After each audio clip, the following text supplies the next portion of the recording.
Praise the Lord. Praise the Lord. Welcome back to the Bible study. ನಿಮ್ಮೆಲ್ಲರನ್ನು ತಿರುಗಿ ಸತ್ಯವೇದ ಅಧ್ಯಯನಕ್ಕೆ ನಾವು ಆಹ್ವಾನಿಸುತ್ತೇವೆ. Very happy to see you all. ನಿಮ್ಮೆಲ್ಲರನ್ನು ನೋಡುವುದಕ್ಕೆ ತುಂಬಾ ಖುಷಿ ಆಗ್ತೈತೆ. Why don't you turn to neighbor and tell them Jesus loves you? ನೀವು ಪಕ್ಕದಲ್ಲಿದ್ದವರಿಗೆ ನೀವು ಯಾಕೆ ಹೇಳಬಾರದು ಕರ್ತನ ನಿಮ್ಮನ್ನು ಪ್ರೀತಿಸ್ತಾನೆಂಬುದಾಗಿ? ಅಷ್ಟೇಯಾ? Jesus loves you. Amen. ಯೇಸು ನಿಮ್ಮನ್ನು ಪ್ರೀತಿಸ್ತಾರೆ. Praise the Lord. Praise the Lord. Jesus truly loves you, right? Amen. ಆತ ನಿಜವಾಗಿ ನಮ್ಮನ್ನು ಪ್ರೀತಿ ಮಾಡ್ತಾರೆ. Amen. Praise Amen. God. By His grace and His mercy, we are all here today. ಆತನ ಕೃಪೆ ಕರುಣೆಗಳಿಂದಲೇ ನಾವೆಲ್ಲರೂ ಇಲ್ಲಿ ಇದ್ದೇವೆ. Sang a beautiful worship song this evening. ಈ ಸಂಜೆ ಸಮಯದಲ್ಲಿ ಅದ್ಭುತವಾದಂತ ಆರಾಧನೆ ಹಾಡನ್ನು ನಾವು ಆಡಿದೆವು. The Holy Spirit lead us in the same way as we meditate upon the scriptures. ಹಾಗೆ ಪವಿತ್ರಾತ್ಮ ದೇವರು ಆತನ ವಾಕ್ಯಗಳನ್ನು ಅಧ್ಯಯನ ಮಾಡುವಾಗಲೂ ನಮ್ಮನ್ನು ನಜಿಸುವ ಆತನಾಗಿರ್ತಾನೆ. Today I want to give you a brief introduction about renewal of our mind. ನಮ್ಮ ಮನಸ್ಸನ್ನು ನೂತನ ಪಡಿಸುವಂತ ಈ ಒಂದು ಸಬ್ಜೆಕ್ಟ್ ಬಗ್ಗೆ ಒಂದು ಬ್ರೀಫ್ ಆದಂತ ಕ್ಲುಪ್ತವಾದಂತ ಇಂಟ್ರೊಡಕ್ಷನ್ ಮುನ್ನುಡಿಯನ್ನು ನಾನು ಕೊಡ್ಲಿಕ್ಕೆ ಇಷ್ಟಪಡ್ತೇನೆ. So in the previous classes we learned about gospel, about salvation, about justification. ಇದಕ್ಕಿಂತ ಮುಂಚೆ ನಾವು ರಕ್ಷಣೆ, ನೀತಿ ನಿರ್ಣಯ ಇವುಗಳ ಸಂಗತಿ ಬಗ್ಗೆ ನಾವು ಧ್ಯಾನಿಸ್ತಾ ಬಂದಿದ್ದೇವೆ. Okay, and we also understood a little bit about what is sanctification, confession of sins and all that. ಅಷ್ಟು ಮಾತ್ರವಲ್ಲ, ಶುದ್ಧೀಕರಣ ಅಂದ್ರೆ ಏನು ಮತ್ತು ಪಾಪಗಳನ್ನು ಅರಿಕೆ ಮಾಡುವಂಥದ್ದು ಎಂಬುದಾಗಿ ಸತ್ಯವೇದ ಹೇಳುವಂಥದ್ದು ಯಾವುದೋ ಕುರಿತಾಗಿದೆ ಎಂಬುದಾಗಿ ಇದರ ಬಗ್ಗೆ ಸಹ ಕೆಲವು ಸಂಗತಿಗಳನ್ನು ನಾವು ಧ್ಯಾನ ಮಾಡ್ತಾ ಬಂದಿದ್ದೇವೆ. So as we go further, from now on we'll be discussing about that sanctification. ಈಗ ನಾವು ಆ ಒಂದು ಶುದ್ಧೀಕರಣ ಎಂಬುವಂತಹ ಸಂಗತಿ ಬಗ್ಗೆ ಇನ್ನಷ್ಟು ನಾವು ಚರ್ಚೆ ಮಾಡಲಿಕ್ಕೆ ನಾವು ಹೋಗ್ತೇವೆ. Okay, are you all ready? ನೀವೆಲ್ಲರೂ ಸಿದ್ಧವಾಗಿದ್ದೀರಾ? Yes, praise the Lord. Praise the Lord. Okay, how many of you are here to learn something and be excited for the Lord? ಎಷ್ಟು ಜನ ಸ್ವಲ್ಪ ಕಲಿಬೇಕು ಅದಕ್ಕಾಗಿ ಉತ್ಸುಕರಾಗಿದ್ದೀರಾ? Amen. Amen. Praise God. Praise the so Lord. Today we learn about mind renewal, and there will be going further we'll be discussing about confession of faith, and we're going to talk about Bible meditation and how we can worship the Lord and all that. ಈ ಶುದ್ಧೀಕರಣ ಎಂಬುವಂತ ಈ ವಿಷಯವನ್ನು ನಾವು ಅಧ್ಯಯನ ಮಾಡ್ತಾ ಹೋಗುವಾಗ ಇದರಲ್ಲಿ ಕರ್ತನನ್ನು ಆರಾಧಿಸುವಂಥದ್ದು, ದೇವರ ವಾಕ್ಯವನ್ನು ಅರಿಕೆ ಮಾಡುವಂಥದ್ದು, ಆ ನಂಬಿಕೆ ಅರಿಕೆಯನ್ನು ಮಾಡುವಂಥದ್ದು, ದೇವರ ವಾಕ್ಯವನ್ನು ಧ್ಯಾನ ಮಾಡುವಂಥದ್ದು, ಇದರ ಈ ಸಂಗತಿಗಳನ್ನೆಲ್ಲ ನಾವು ತಿಳ್ಕೊಳ್ತಾ ಹೋಗುವಂಥವರಾಗಿರ್ತೇವೆ. All right. So let's begin by reading a scripture portion, 2 Corinthians chapter 10 verse 3 to 5. ನಾವೆಲ್ಲರೂ ಈ ಬೈಬಲ್ ಸ್ಟಡಿಯನ್ನು ನಾವೊಂದು ಸತ್ಯವೇದ ಭಾಗವನ್ನು ಓದುವುದರ ಮೂಲಕ ನಾವು ಪ್ರಾರಂಭಿಸೋಣ. ಕೊರಿಂಥದವರಿಗೆ ಬರೆದಂಥ 2ನೇ ಪತ್ರಿಕೆ 10ನೇ ಅಧ್ಯಾಯ 3ರಿಂದ 5ನೇ ವಚನದ ತನಕ. ನಾವು ಲೋಕದಲ್ಲಿದ್ದರೂ ಲೋಕಾನುಸಾರವಾಗಿ ಯುದ್ಧ ಮಾಡುವವರಲ್ಲ. ನಾವು ಉಪಯೋಗಿಸುವ ಆಯುಧಗಳು ಲೋಕ ಸಂಬಂಧವಾದವುಗಳಲ್ಲ, ಅವು ದೇವರ ಎಣಿಕೆಯಲ್ಲಿ ಬಲವಾಗಿದ್ದು ಕೋಟೆಗಳನ್ನು ಕೆಡವಿ ಹಾಕುವಂತವುಗಳಾಗಿವೆ. ನಾವು ವಿತರ್ಕಗಳನ್ನು, ದೈವ ಜ್ಞಾನವನ್ನು ವಿರೋಧಿಸುವುದಕ್ಕೆ ಏರಿಸಲ್ಪಟ್ಟಿರುವ ಉನ್ನತವಾದ ಎಲ್ಲಾ ಕೊತ್ತಲಗಳನ್ನು ಕೆಡವಿ ಹಾಕಿ ಎಲ್ಲಾ ಯೋಚನೆಗಳನ್ನು ಕ್ರಿಸ್ತನಿಗೆ ವಿಧೇಯವಾಗುವಂತೆ ಸೆರೆ ಹಿಡಿದು ನಿಮ್ಮ ವಿಧೇಯತ್ವವು ಪರಿಪೂರ್ಣವಾದ ಮೇಲೆ ಎಲ್ಲಾ ಅವಿಧೇಯತ್ವಕ್ಕೆ ಶಿಕ್ಷೆ ಮಾಡುವುದಕ್ಕೆ ಸಿದ್ಧರಾಗಿದ್ದೇವೆ. Amen. Praise the Lord. Praise the Lord. Okay, in this beautiful scripture there are 4 important things. ಈ ಒಂದು ಅದ್ಭುತವಾದಂತ ವಾಕ್ಯ ಭಾಗದಲ್ಲಿ 4 ಮುಖ್ಯವಾದ ಸಂಗತಿಗಳು ಇದ್ದಾವೆ. Okay, in these 3 verses, if you read verse 3, ನಾವಿಲ್ಲಿ 3 ವಚನಗಳನ್ನು ಓದಿದೆವು. 3ನೇ ವಚನದಿಂದ ಪ್ರಾರಂಭ ಮಾಡಿ it talks about our war, our daily ongoing war is not according to how the world wages war. ನಮಗೆ ಮತ್ತು ಯುದ್ಧ ಇರುವಂತದ್ದಾಗಿದೆ, ಹೋರಾಟ ಇರುವಂತದ್ದಾಗಿದೆ, ಮತ್ತು ಇದು ಯಾವ ಯುದ್ಧ ಎಂಬುದಾಗಿ ನಾವಿಲ್ಲಿ ನಾವು ನೋಡ್ತೇವೆ. Okay, it is not according to how the world fights. ಇದು ನಮಗಿರುವಂತಹ ಯುದ್ಧವನ್ನು ಲೋಕಾನುಸಾರವಾಗಿ ಯುದ್ಧ ಮಾಡುವಂತದ್ದಲ್ಲ ಎಂಬುದಾಗಿ. And the second point we see here is that God has given us some weapons, and these are also not like the world. ಅಷ್ಟು ಮಾತ್ರವಲ್ಲ, ಈ ಯುದ್ಧವನ್ನು ನಜಿಸುವುದಕ್ಕೆ ಕರ್ತ ನಮಗೆ ಆಯುಧಗಳನ್ನು ಕೊಟ್ಟಿದ್ದಾನೆ. ಆ ಆಯುಧಗಳು ಸಹ ಲೋಕಾನುಸಾರವಾದವುಗಳಲ್ಲ. Okay, praise the Lord. Praise the Lord. ಯುದ್ಧವು ಕೂಡ ಲೋಕಾನುಸಾರವಾದಂತ ಯುದ್ಧವಲ್ಲ, ಆಯುಧಗಳು ಕೂಡ ಲೋಕಾನುಸಾರವಾದ ಆಯುಧಗಳಲ್ಲ. Okay, praise the Lord. Praise the Lord. And then we see here that these weapons have strong divine power, godly power. ಅಷ್ಟು ಮಾತ್ರವಲ್ಲ, ದೇವರು ನಮಗೆ ಕೊಟ್ಟಿರುವಂಥ ಆಯುಧಗಳು ಅವು ಬಲವಾಗಿದ್ದು ಅಂದರೆ ದೈವಿಕವಾದ ಬಲವನ್ನು ಹೊಂದಿರುವಂತವಾಗಿದ್ದಾವೆ ಎಂಬುದಾಗಿ. And the fourth one that we see here is that that we take all the thoughts that are against the knowledge of God, we take it captive and make them subjective to Christ. ದೈವ ಜ್ಞಾನವನ್ನು ವಿರೋಧಿಸುವುದಕ್ಕೆ ಏರಿಸಲ್ಪಟ್ಟಂತ ಎಲ್ಲ ಯೋಚನೆಗಳನ್ನು ಉನ್ನತವಾದ ಕೊತ್ತಲೆಗಳನ್ನು ಸೆರೆ ಹಿಡಿಯುತ್ತೇವೆ ಎಂಬುವಂತ ಮಾತನ್ನು ನಾವು ನೋಡುತ್ತೇವೆ. Okay, praise the Lord. So our discussion will be based on these four things. ನಮ್ಮ ಈ ದಿನದ ಅಧ್ಯಯನ ಅಥವಾ ಚರ್ಚೆ ಈ 4 ಸಂಗತಿಗಳ ಮೇಲೆ ಆಧಾರಗೊಂಡಿರುವಂತದ್ದಾಗಿದೆ. Last time we talked about our mind and how our thoughts direct our life. ಕಳೆದ ಬೈಬಲ್ ಸ್ಟಡಿಯಲ್ಲಿ ಹೇಗೆ ನಮ್ಮ ಆಲೋಚನೆಗಳು, ನಮ್ಮ ಮನಸ್ಸು, ನಮ್ಮ ಜೀವಿತವನ್ನು ನಡೆಸುತ್ತದೆ ಎಂಬುದರ ಕುರಿತು ನಾವು ಅಧ್ಯಯನ ಮಾಡಿದ್ದೆವು. Do you remember? ನಿಮಗೆ ನೆನಪುಂಟಾ? ನೀವು ಹೋಗಿ ನಮ್ಮ ಯೂಟ್ಯೂಬನ್ನು ಚೆಕ್ ಮಾಡುವಂಥದ್ದಾದರೆ ಕಳೆದ ಸಾರಿ ನಾವು ನಮ್ಮ ಮನಸ್ಸು, ನಮ್ಮ ಆಲೋಚನೆಗಳು, ನಮ್ಮ ಜೀವಿತವನ್ನು ಹೇಗೆ ಡೈರೆಕ್ಟ್ ಮಾಡ್ತಾವೆ ಎಂಬುವಂಥ ವಿಷಯವನ್ನು ನೀವು ತಿರುಗಿ ಕೇಳಬಹುದು. Okay, so 80% of our life is led by our thoughts. 80% ನಮ್ಮ ಜೀವನದ 80% ನಮ್ಮ ಆಲೋಚನೆಗಳಿಂದ ನಡೆಸಲ್ಪಡುವಂಥದ್ದಾಗಿರ್ತೈತಿ. Not only that, let me ask you in this way, with whom do you spend most of your time with? ನಾನು ಹೀಗೆ ನಿಮ್ಮನ್ನು ಕೇಳಲಿಕ್ಕೆ ಇಷ್ಟಪಡ್ತೇನೆ, ನಿಮ್ಮ ಹೆಚ್ಚಿನ ಸಮಯವನ್ನು ನೀವು ಯಾರೊಂದಿಗೆ ಕಳೆಯುತ್ತಿದ್ದೀರಾ? Or to whom do you talk more? ನೀವು ಯಾರ ಸಂಗಡ ಹೆಚ್ಚಾಗಿ ಮಾತನಾಡುವಂಥವರಾಗಿದ್ದೀರಾ? Whom do you discuss with more? ಯಾರ ಸಂಗಡ ನೀವು ಏನನ್ನಾಗಲೂ ಡಿಸ್ಕಸ್ ಮಾಡುವಂಥದ್ದು, ಚರ್ಚೆ ಮಾಡುವಂಥದ್ದು, ಮಾತಾಡುವಂಥದ್ದು, ಕಳೆಯುವಂಥದ್ದು, ಯಾರ ಸಂಗಡ ಹೆಚ್ಚಾಗಿ ನೀವು ಕಳೆಯುವಂಥವರಾಗಿದ್ದೀರಾ? ಯಾರ ಸಂಗಡ? ನಮ್ಮ ಸಂಗಡಲೇ, ನಮ್ಮ ಮನಸ್ಸಿನ ಸಂಗಡ. We speak more to ourselves. Yes. Right? Yes. Our maximum amount of time we are with ourselves. ನಮ್ಮ ದಿನದ, ನಮ್ಮ ಜೀವನದ ಹೆಚ್ಚಿನ ಸಮಯವು ನಾವು ನಮ್ಮ ಮನಸ್ಸಿನೊಂದಿಗೆ, ನಮ್ಮ ಆಲೋಚನೆಗಳೊಂದಿಗೆ ನಾವು ಕಳೆಯುವಂಥವರಾಗಿರ್ತೇವೆ. So the maximum amount of our discussions and everything, where are this happening? It's all in the mind. ಹೆಚ್ಚಾದ ನಮ್ಮ ಆಲೋಚನೆಗಳು, ಚರ್ಚೆಗಳು ಎಲ್ಲವೂ ಸಹ ನಮ್ಮ ಮನಸ್ಸಿನಲ್ಲಿ ನಡೆಯುವಂಥವಾಗಿರ್ತವೆ. Okay, so we live here first more than the physical. ನಾವು ಭೌತಿಕವಾಗಿ ಜೀವಿಸುವುದಕ್ಕಿಂತ ಹೆಚ್ಚಾಗಿ ನಮ್ಮ ಮನಸ್ಸಿನಲ್ಲಿ ನಾವು ಜೀವಿಸುವಂತವರಾಗಿರ್ತೇವೆ. Okay, so 80% of life, where is it? It is running in our thoughts. ಹಾಗಾದ್ರೆ 80% ನಮ್ಮ ಜೀವನ ಎಲ್ಲಿರುವಂತದ್ದಾಗಿದೆ? Praise the lord. ಎಲ್ಲಿರುವಂತದ್ದಾಗಿದೆ? ನಮ್ಮ ಮನಸ್ಸಿನಲ್ಲಿ, ನಮ್ಮ ಆಲೋಚನೆಗಳೊಂದಿಗೆ ಇರುವಂತದ್ದಾಗಿದೆ. Okay, praise the Lord. Praise so the Lord. that's why all the letters in the New Testament, they talk about mind Amen. renewal. ಆದ್ದರಿಂದಲೇ ಹೊಸ ಒಡಂಬಡಿಕೆಯಲ್ಲಿರುವಂಥ ಎಲ್ಲ ಪತ್ರಿಕೆಗಳು, ಅಪೊಸ್ತಲನಾದ ಪೌಲನು ಬೇರೆ ಭಕ್ತರು ಬರೆದಂಥ ಎಲ್ಲ ಪತ್ರಿಕೆಗಳು ಸಹ ನಮ್ಮ ಮನಸ್ಸನ್ನು ನೂತನ ಪಡಿಸುವುದರ ಬಗ್ಗೆ ಬರೆಯಲ್ಪಟ್ಟಿರುವಂತವಾಗಿದ್ದಾವೆ. Why do we have teachings, preachings, sermons? Why do we have this? ಯಾಕೆ ಈಗ ನಮ್ಮ ಸೇವೆಗಳಲ್ಲಿ, ಸಭೆಗಳಲ್ಲಿ, ಕ್ರೈಸ್ತವ ಸಮಾಜದಲ್ಲಿ ಹೆಚ್ಚಾದಂಥ ಬೋಧನೆಗಳು, ಉಪದೇಶಗಳು ಇರುವಂತವಾಗಿದ್ದಾವೆ? Everything is for our mind renewal. ಯಾಕಂದರೆ ನಮ್ಮ ಮನಸ್ಸು ನೂತನ ಮಾಡುವುದಕ್ಕೋಸ್ಕರವೇ ಈ ಸಂಗತಿಗಳು ಸಭೆಯಲ್ಲಿ ಇರುವಂತವಾಗಿದ್ದಾವೆ. And very importantly, whatever you put here will come out from your mouth. ಅಷ್ಟು ಮಾತ್ರ ಅಲ್ಲ, ಇನ್ನೂ ಮುಖ್ಯವಾದಂಥ ಸಂಗತಿ ಏನಂದ್ರೆ, ನಮ್ಮ ಮನಸ್ಸಿನಲ್ಲಿ ಏನು ನಾವು ಇಡುತ್ತೇವೋ, ಏನು ತುಂಬುತ್ತದೋ ಅದು ನಮ್ಮ ಬಾಯಿಂದ, ಜೀವನದಿಂದ ಹೊರಗೆ ಬರುವಂತದ್ದಾಗಿರುತ್ತೆ. Okay, and whatever you feed your mind with, that is how you will live. ನಿಮ್ಮ ಮನಸ್ಸನ್ನು ನೀವು ಯಾವುದರಿಂದ ಪೋಷಿಸ್ತೀರೋ ಆ ಸಂಗತಿಗಳೇ ನಿಮ್ಮ ಜೀವನದಲ್ಲಿ ಹೊರಗಡೆ ಕಂಡು ಬರುವಂತವಾಗಿದ್ದಾವೆ. Okay, praise the Lord. Praise the Lord. Are you all here?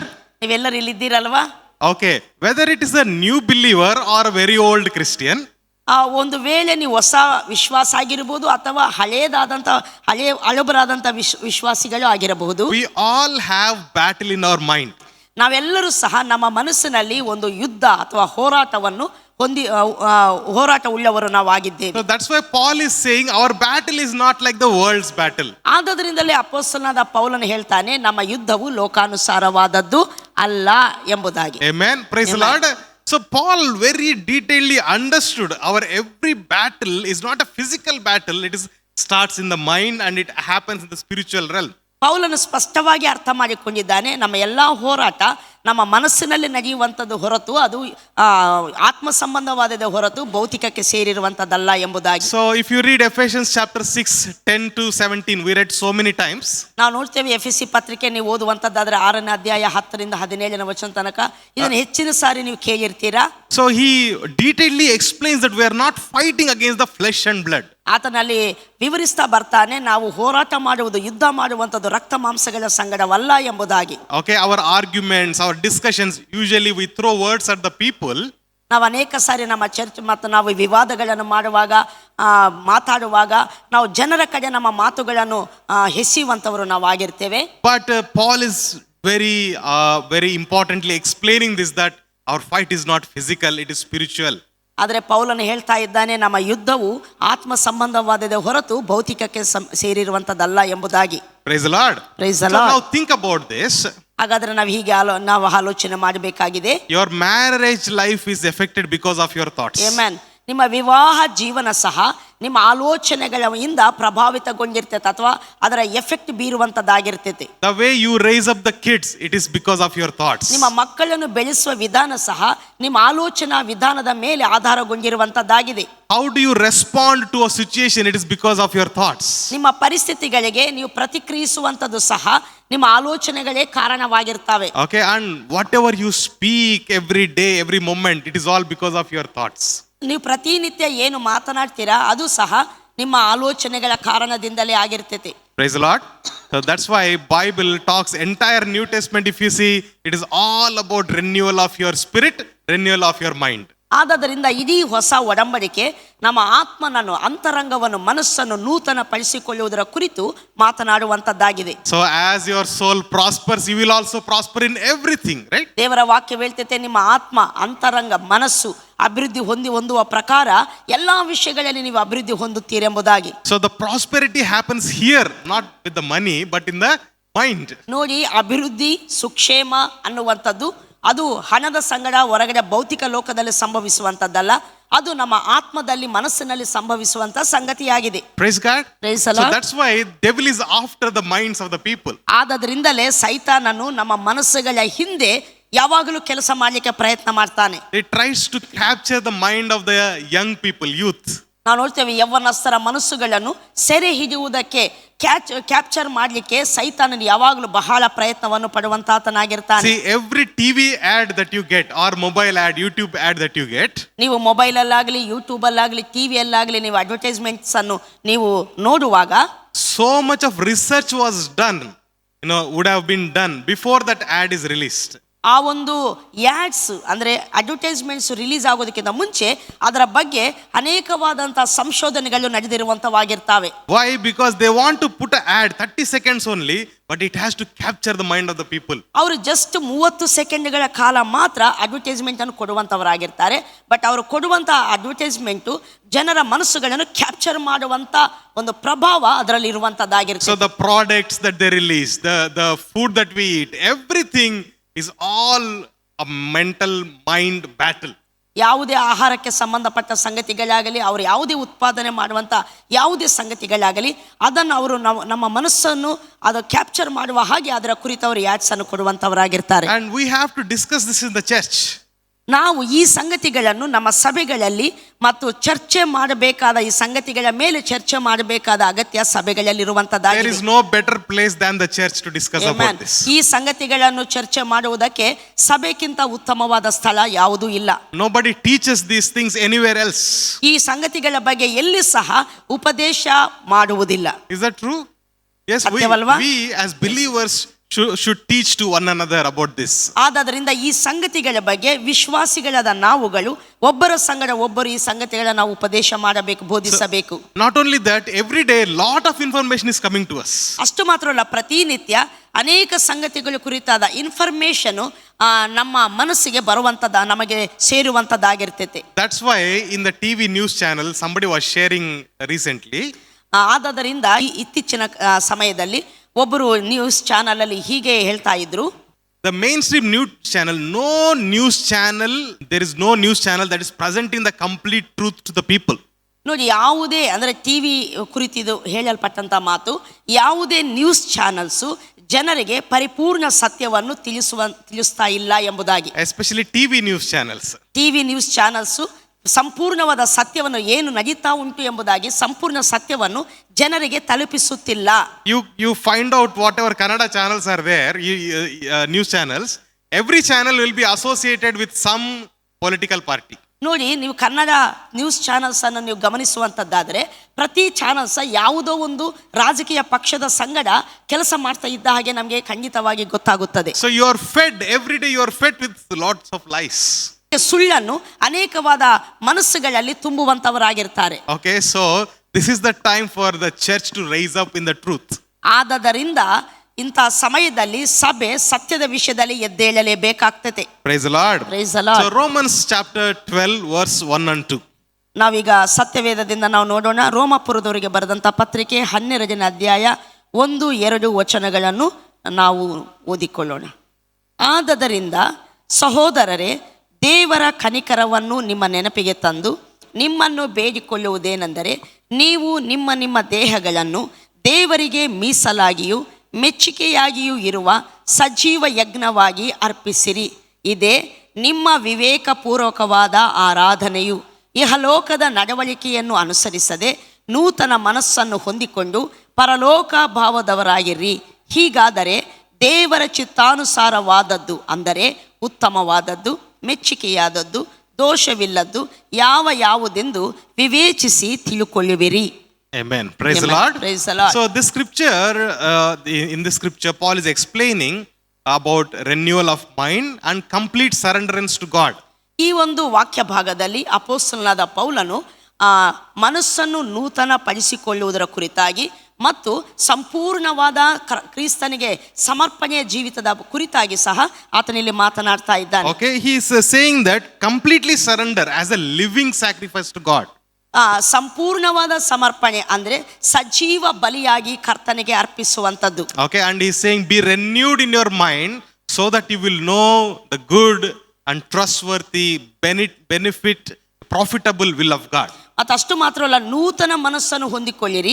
ಆಗ ದೇವರ ಚಿತ್ತಾನುಸಾರವಾದದ್ದು, ಅಂದರೆ ಉತ್ತಮವಾದದ್ದು, ಮೆಚ್ಚುಗೆಯಾದದ್ದು, ದೋಷವಿಲ್ಲದ್ದು ಯಾವುದೆಂಬುದಾಗಿ ನೀವು ವಿವೇಚಿಸಿ ತಿಳುಕೊಳ್ಳುತ್ತೀರಿ ಎಂಬುದಾಗಿ. Praise the Lord. Praise the Lord. So what is this acceptable or precious or good will of God? ಯಾವುದು ಉತ್ತಮವಾದದ್ದು, ಮೆಚ್ಚುಗೆಯಾದದ್ದು, ದೋಷವಿಲ್ಲದಂತ ಮತ್ತು ದೇವರ ಚಿತ್ತ ಯಾವುದಾಗಿದೆ? His will is his word. Amen. ಆತನ ಚಿತ್ತವೇ, ಆತನ ಚಿತ್ತ ಅಂದ್ರೆ ಆತನ ವಾಕ್ಯವೇ ಆತನ ಚಿತ್ತವಾಗಿದೆ. Praise God. Praise the So Lord. when we renew our minds, ನಾವು ಯಾವಾಗಾದ್ರೆ ನಮ್ಮ ಮನಸ್ಸನ್ನು ನಾವು ನೂತನ ಮಾಡಿಕೊಳ್ಳುತ್ತೇವೋ, we live according to his will. That's what he's saying. Amen. ನಾವು ಆತನ ಚಿತ್ತಾನುಸಾರವಾಗಿ ನಡೆಯುತ್ತೇವೆ. ಅದನ್ನೇ ಪೌಲನು ಇಲ್ಲಿ ಹೇಳ್ತಾ ಇದ್ದಾನೆ. How does the mind gets renewed? ನಾವು ಹೇಗೆ ನಮ್ಮ ಮನಸ್ಸನ್ನು ನೂತನ ಕೊಳ್ಳಬಹುದು? Okay, with two things. ಎರಡು ಸಂಗತಿಗಳ ಮೂಲಕವಾಗಿ.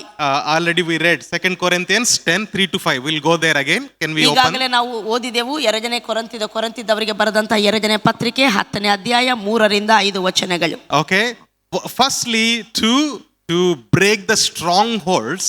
ಮೊದಲನೇದಾಗಿ ಆತನು ಹೇಳ್ತಿದ್ದಾನೆ, ಉನ್ನತವಾದ ದೈವ ಜ್ಞಾನಕ್ಕೆ ವಿರುದ್ಧವಾಗಿ ಏರಿಸಲ್ಪಟ್ಟಂತ ಎಲ್ಲಾ ಆಲೋಚನೆಗಳನ್ನು, ಕೋಟೆ ಕೊತ್ತಲುಗಳನ್ನು ಕೆಡವಿ ಹಾಕಬೇಕು ಎಂಬುದಾಗಿ. Okay, the second thing is to replace those thoughts with the truth of the word of God. ಅಷ್ಟು ಮಾತ್ರವಲ್ಲ, 2ನೇ ಸಂಗತಿ ಆತನು ಹೇಳ್ತಿದ್ದಾನೆ, ಆ ಕೆಟ್ಟ ಆಲೋಚನೆಗಳಿಗೆ ಬದಲಾಗಿ, ದೈವ ಜ್ಞಾನವನ್ನು ವಿರೋಧಿಸುವಂತ ಎಲ್ಲಾ ಯೋಚನೆಗಳಿಗೆ ಬದಲಾಗಿ ದೇವರ ಸತ್ಯ ವಾಕ್ಯದಿಂದ ನಾವು ತುಂಬಲ್ಪಡಬೇಕು ಎಂಬುದಾಗಿ. Okay, what is the first one? Breaking the strongholds. ಮೊದಲನೇ ಸಂಗತಿ ಯಾವುದಾಗಿದೆ? ಉನ್ನತವಾಗಿ ಏರಿಸಲ್ಪಟ್ಟ ಕೊತ್ತಲಗಳನ್ನು ಮುರಿದು ಕೆಡವಿ ಹಾಕುವಂತದ್ದು. Replace thoughts with the truth. ದೇವರ ವಾಕ್ಯದ ಸತ್ಯದಿಂದ ನಮ್ಮ ಆಲೋಚನೆಗಳನ್ನು ಬದಲಾಯಿಸುವಂತದ್ದು. Okay, praise the Lord. Praise the Lord. See, this is the way we renew our mind, and it is a continuous process. ಇದು ನಮ್ಮ ಮನಸ್ಸನ್ನು ನೂತನ ಪಡಿಸಿಕೊಳ್ಳುವಂತ ವಿಧಾನ. ಇದು ನಮ್ಮ ಜೀವನ ಉದ್ದಕ್ಕೂ ನಡೆಯುವಂತ ಒಂದು ಸಂಗತಿಯಾಗಿದೆ. So mind does not get renewed just like that. ಹೀಗೆ ಒಂದು ಕ್ಷಣದಲ್ಲಿ, ಒಂದು ದಿನದಲ್ಲಿ ನಮ್ಮ ಮನಸ್ಸು ನೂತನವಾಗುವುದಿಲ್ಲ. Okay, so for example, ಉದಾಹರಣೆಗೆ, when you come to church, you are all excited, ನೀವು ಸಭೆಗೆ ಬಂದಾಗ ಬಹಳ ಉತ್ಸಾಹದಿಂದ ನೀವು ಇರುವಂತವರಾಗಿರ್ತೀರಿ. filled with so much of hope. ಬಹಳ ನಿರೀಕ್ಷೆಯಿಂದ ನೀವು ತುಂಬಲ್ಪಟ್ಟವರಾಗಿರ್ತೀರಿ. We understand this year's promise says that we will be fruitful and the fruit will remain, right? ಈ ವರ್ಷದ ವಾಗ್ದಾನವನ್ನು ನಾವು ಜ್ಞಾಪಕ ಮಾಡಿಕೊಳ್ಳುವಂತದ್ದಾದ್ರೆ ನಾವು ಬಹಳವಾಗಿ ಫಲಿಸ್ತೇವೆ, ನಾವು ಕೊಡುವಂತ ಫಲವು ನಿಂತಿರುವಂತದ್ದಾಗಿರ್ತದೆ ಎಂಬುದಾಗಿ. John 15:16. ಯೋಹಾನನ ಸುವಾರ್ತೆ 15ನೇ ಅಧ್ಯಾಯ 16ನೇ ವಚನ. Okay, but when pastor shares this, we are filled with so much of hope, but when we go back home, our daily routine is back to normal. ನಾವು ಈ ವಾಕ್ಯಗಳನ್ನು ಸಭಾಪಾಲಕರು ಹಂಚಿಕೊಳ್ಳುವಾಗ ನಾವು ಬಹಳ ಮತ್ತು ಉತ್ಸುಕತೆಯಿಂದ ತುಂಬಲ್ಪಡ್ತೇವೆ. ಆದರೆ ಮನೆಗೆ ಹೋದ ಕೂಡಲೇ ನಮ್ಮ ರೊಟೀನ್ ಲೈಫಲ್ಲಿರುವಂತಹ ಸಂಗತಿಗಳ ಮೂಲಕ ನಾವು ತಿರುಗಿ dull ಆಗುವಂಥವರಾಗಿರ್ತೀವಿ. Why is it that most of the people don't receive that promise? ಯಾಕೆ ಅನೇಕರ ಜೀವನದಲ್ಲಿ ಆ ವಾಗ್ದಾನವು ನೆರವೇರುವುದಿಲ್ಲ? Because we don't replace the old thoughts with the truth of the word of God. ಯಾಕಂದ್ರೆ ನಮ್ಮ ಹಳೆಯ ಆಲೋಚನೆಗಳು ಏನಿದ್ದಾವೋ ಅದನ್ನು ದೇವರ ವಾಕ್ಯದಿಂದ ನಾವು ಬದಲಾಯಿಸುವುದಿಲ್ಲ. For the glory of God, I want to tell you, ದೇವರ ಮಹಿಮೆಗಾಗಿ ನಾನು ನಿಮ್ಮ ಮಧ್ಯದಲ್ಲಿ ಹೇಳಿಕ್ಕೆ ಇಷ್ಟಪಡ್ತೇನೆ. this year I made a decision to remind myself about the promise of God every day. ಈ ವರ್ಷ ನಾನೊಂದು ಡಿಸಿಷನ್ ತೀರ್ಮಾನವನ್ನು ಮಾಡಿದ, ಅದೇನಂದ್ರೆ ಈ ವರ್ಷದ ವಾಗ್ದಾನವನ್ನು ಪ್ರತಿನಿತ್ಯ ನಾನು ಜ್ಞಾಪಕ ಮಾಡಿಕೊಳ್ತೇನೆ ಎಂಬುದಾಗಿ. And God is leading me into that the life of fruitfulness. ಆದದ್ರಿಂದ ನಾನು ನೋಡಿದೆ ದೇವರು ಆ ಒಂದು ಫಲಭರಿತವಾದ ಜೀವಿತದಲ್ಲಿ ನನ್ನ ನಡೆಸುವಂತದ್ದನ್ನು ನಾನು ಕಂಡುಕೊಂಡೆ. In every area. ಎಲ್ಲಾ ಭಾಗ, ನನ್ನ ಜೀವನದ ಎಲ್ಲಾ ಭಾಗಗಳಲ್ಲಿ ಸಹ. From many years my PhD was stuck. ಅನೇಕ ವರ್ಷಗಳಿಂದ ನನ್ನ PhD ಅರ್ಧಕ್ಕೆ ನಿಂತುಕೊಂಡಿತ್ತು. That's about to complete. ಅದು ಈ ವರ್ಷ ಮುಗಿಸುವುದಕ್ಕೆ ಸಹಾಯವಾಯಿತು. For many years I was praying about this Bible study. ನಾನು ಅನೇಕ ವರ್ಷಗಳಿಂದ ಬೈಬಲ್ ಸ್ಟಡಿ ನಾವು ಮಾಡಬೇಕೆಂಬುದಾಗಿ ನಾನು ಪ್ರಾರ್ಥನೆ ಮಾಡ್ತಾ ಇದ್ದೆ. We are all sitting here together discussing the word of God today. ಈಗ ನಾವು ಈ ದಿನ ನಾವು ಹೀಗೆ ದೇವರ ವಾಕ್ಯವನ್ನು ಅಧ್ಯಯನ ಮಾಡ್ತಾ ನಾವು ಕೂತ್ಕೊಂಡವರಾಗಿದ್ದೇವೆ. Okay, in regarding finances also. Even ನನ್ನ ಜೀವನದ ಆರ್ಥಿಕ ವಿಷಯಗಳಲ್ಲಿ ಸಹ I could clear all my debts. ನನ್ನ ಎಲ್ಲ ಸಾಲಗಳನ್ನು ನಾನು ತೀರಿಸಿದೆ. It is because, of course, it is God's grace. ಅದು ದೇವರ ಕೃಪೆ ಆದರೂ ಸಹ. Okay, how does we channelize that God's grace?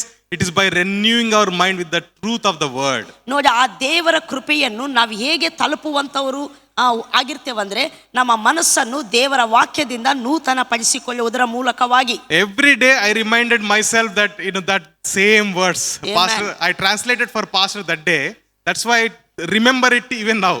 ಪ್ರತಿನಿತ್ಯ ಸಹ, ಪ್ರೈಸ್ ದಿ ಲಾರ್ಡ್, ಹಲ್ಲೆಲೂಯಾ, ಪ್ರತಿನಿತ್ಯ ಸಹ ನಾನು ಆ ವಾಗ್ದಾನವನ್ನು ಆ ದಿನ ಜನವರಿ 1ಗೆ ನನ್ನ ಸಭಾಪಾಲಕರಿಗೆ ನಾನು ಟ್ರಾನ್ಸ್ಲೇಷನ್ ಮಾಡ್ತಾ ಇದ್ದೆ. ಆದ್ರಿಂದ ಆ ವಾಕ್ಯ ಸರಿಯಾಗಿ ನೆನಪಿತ್ತು.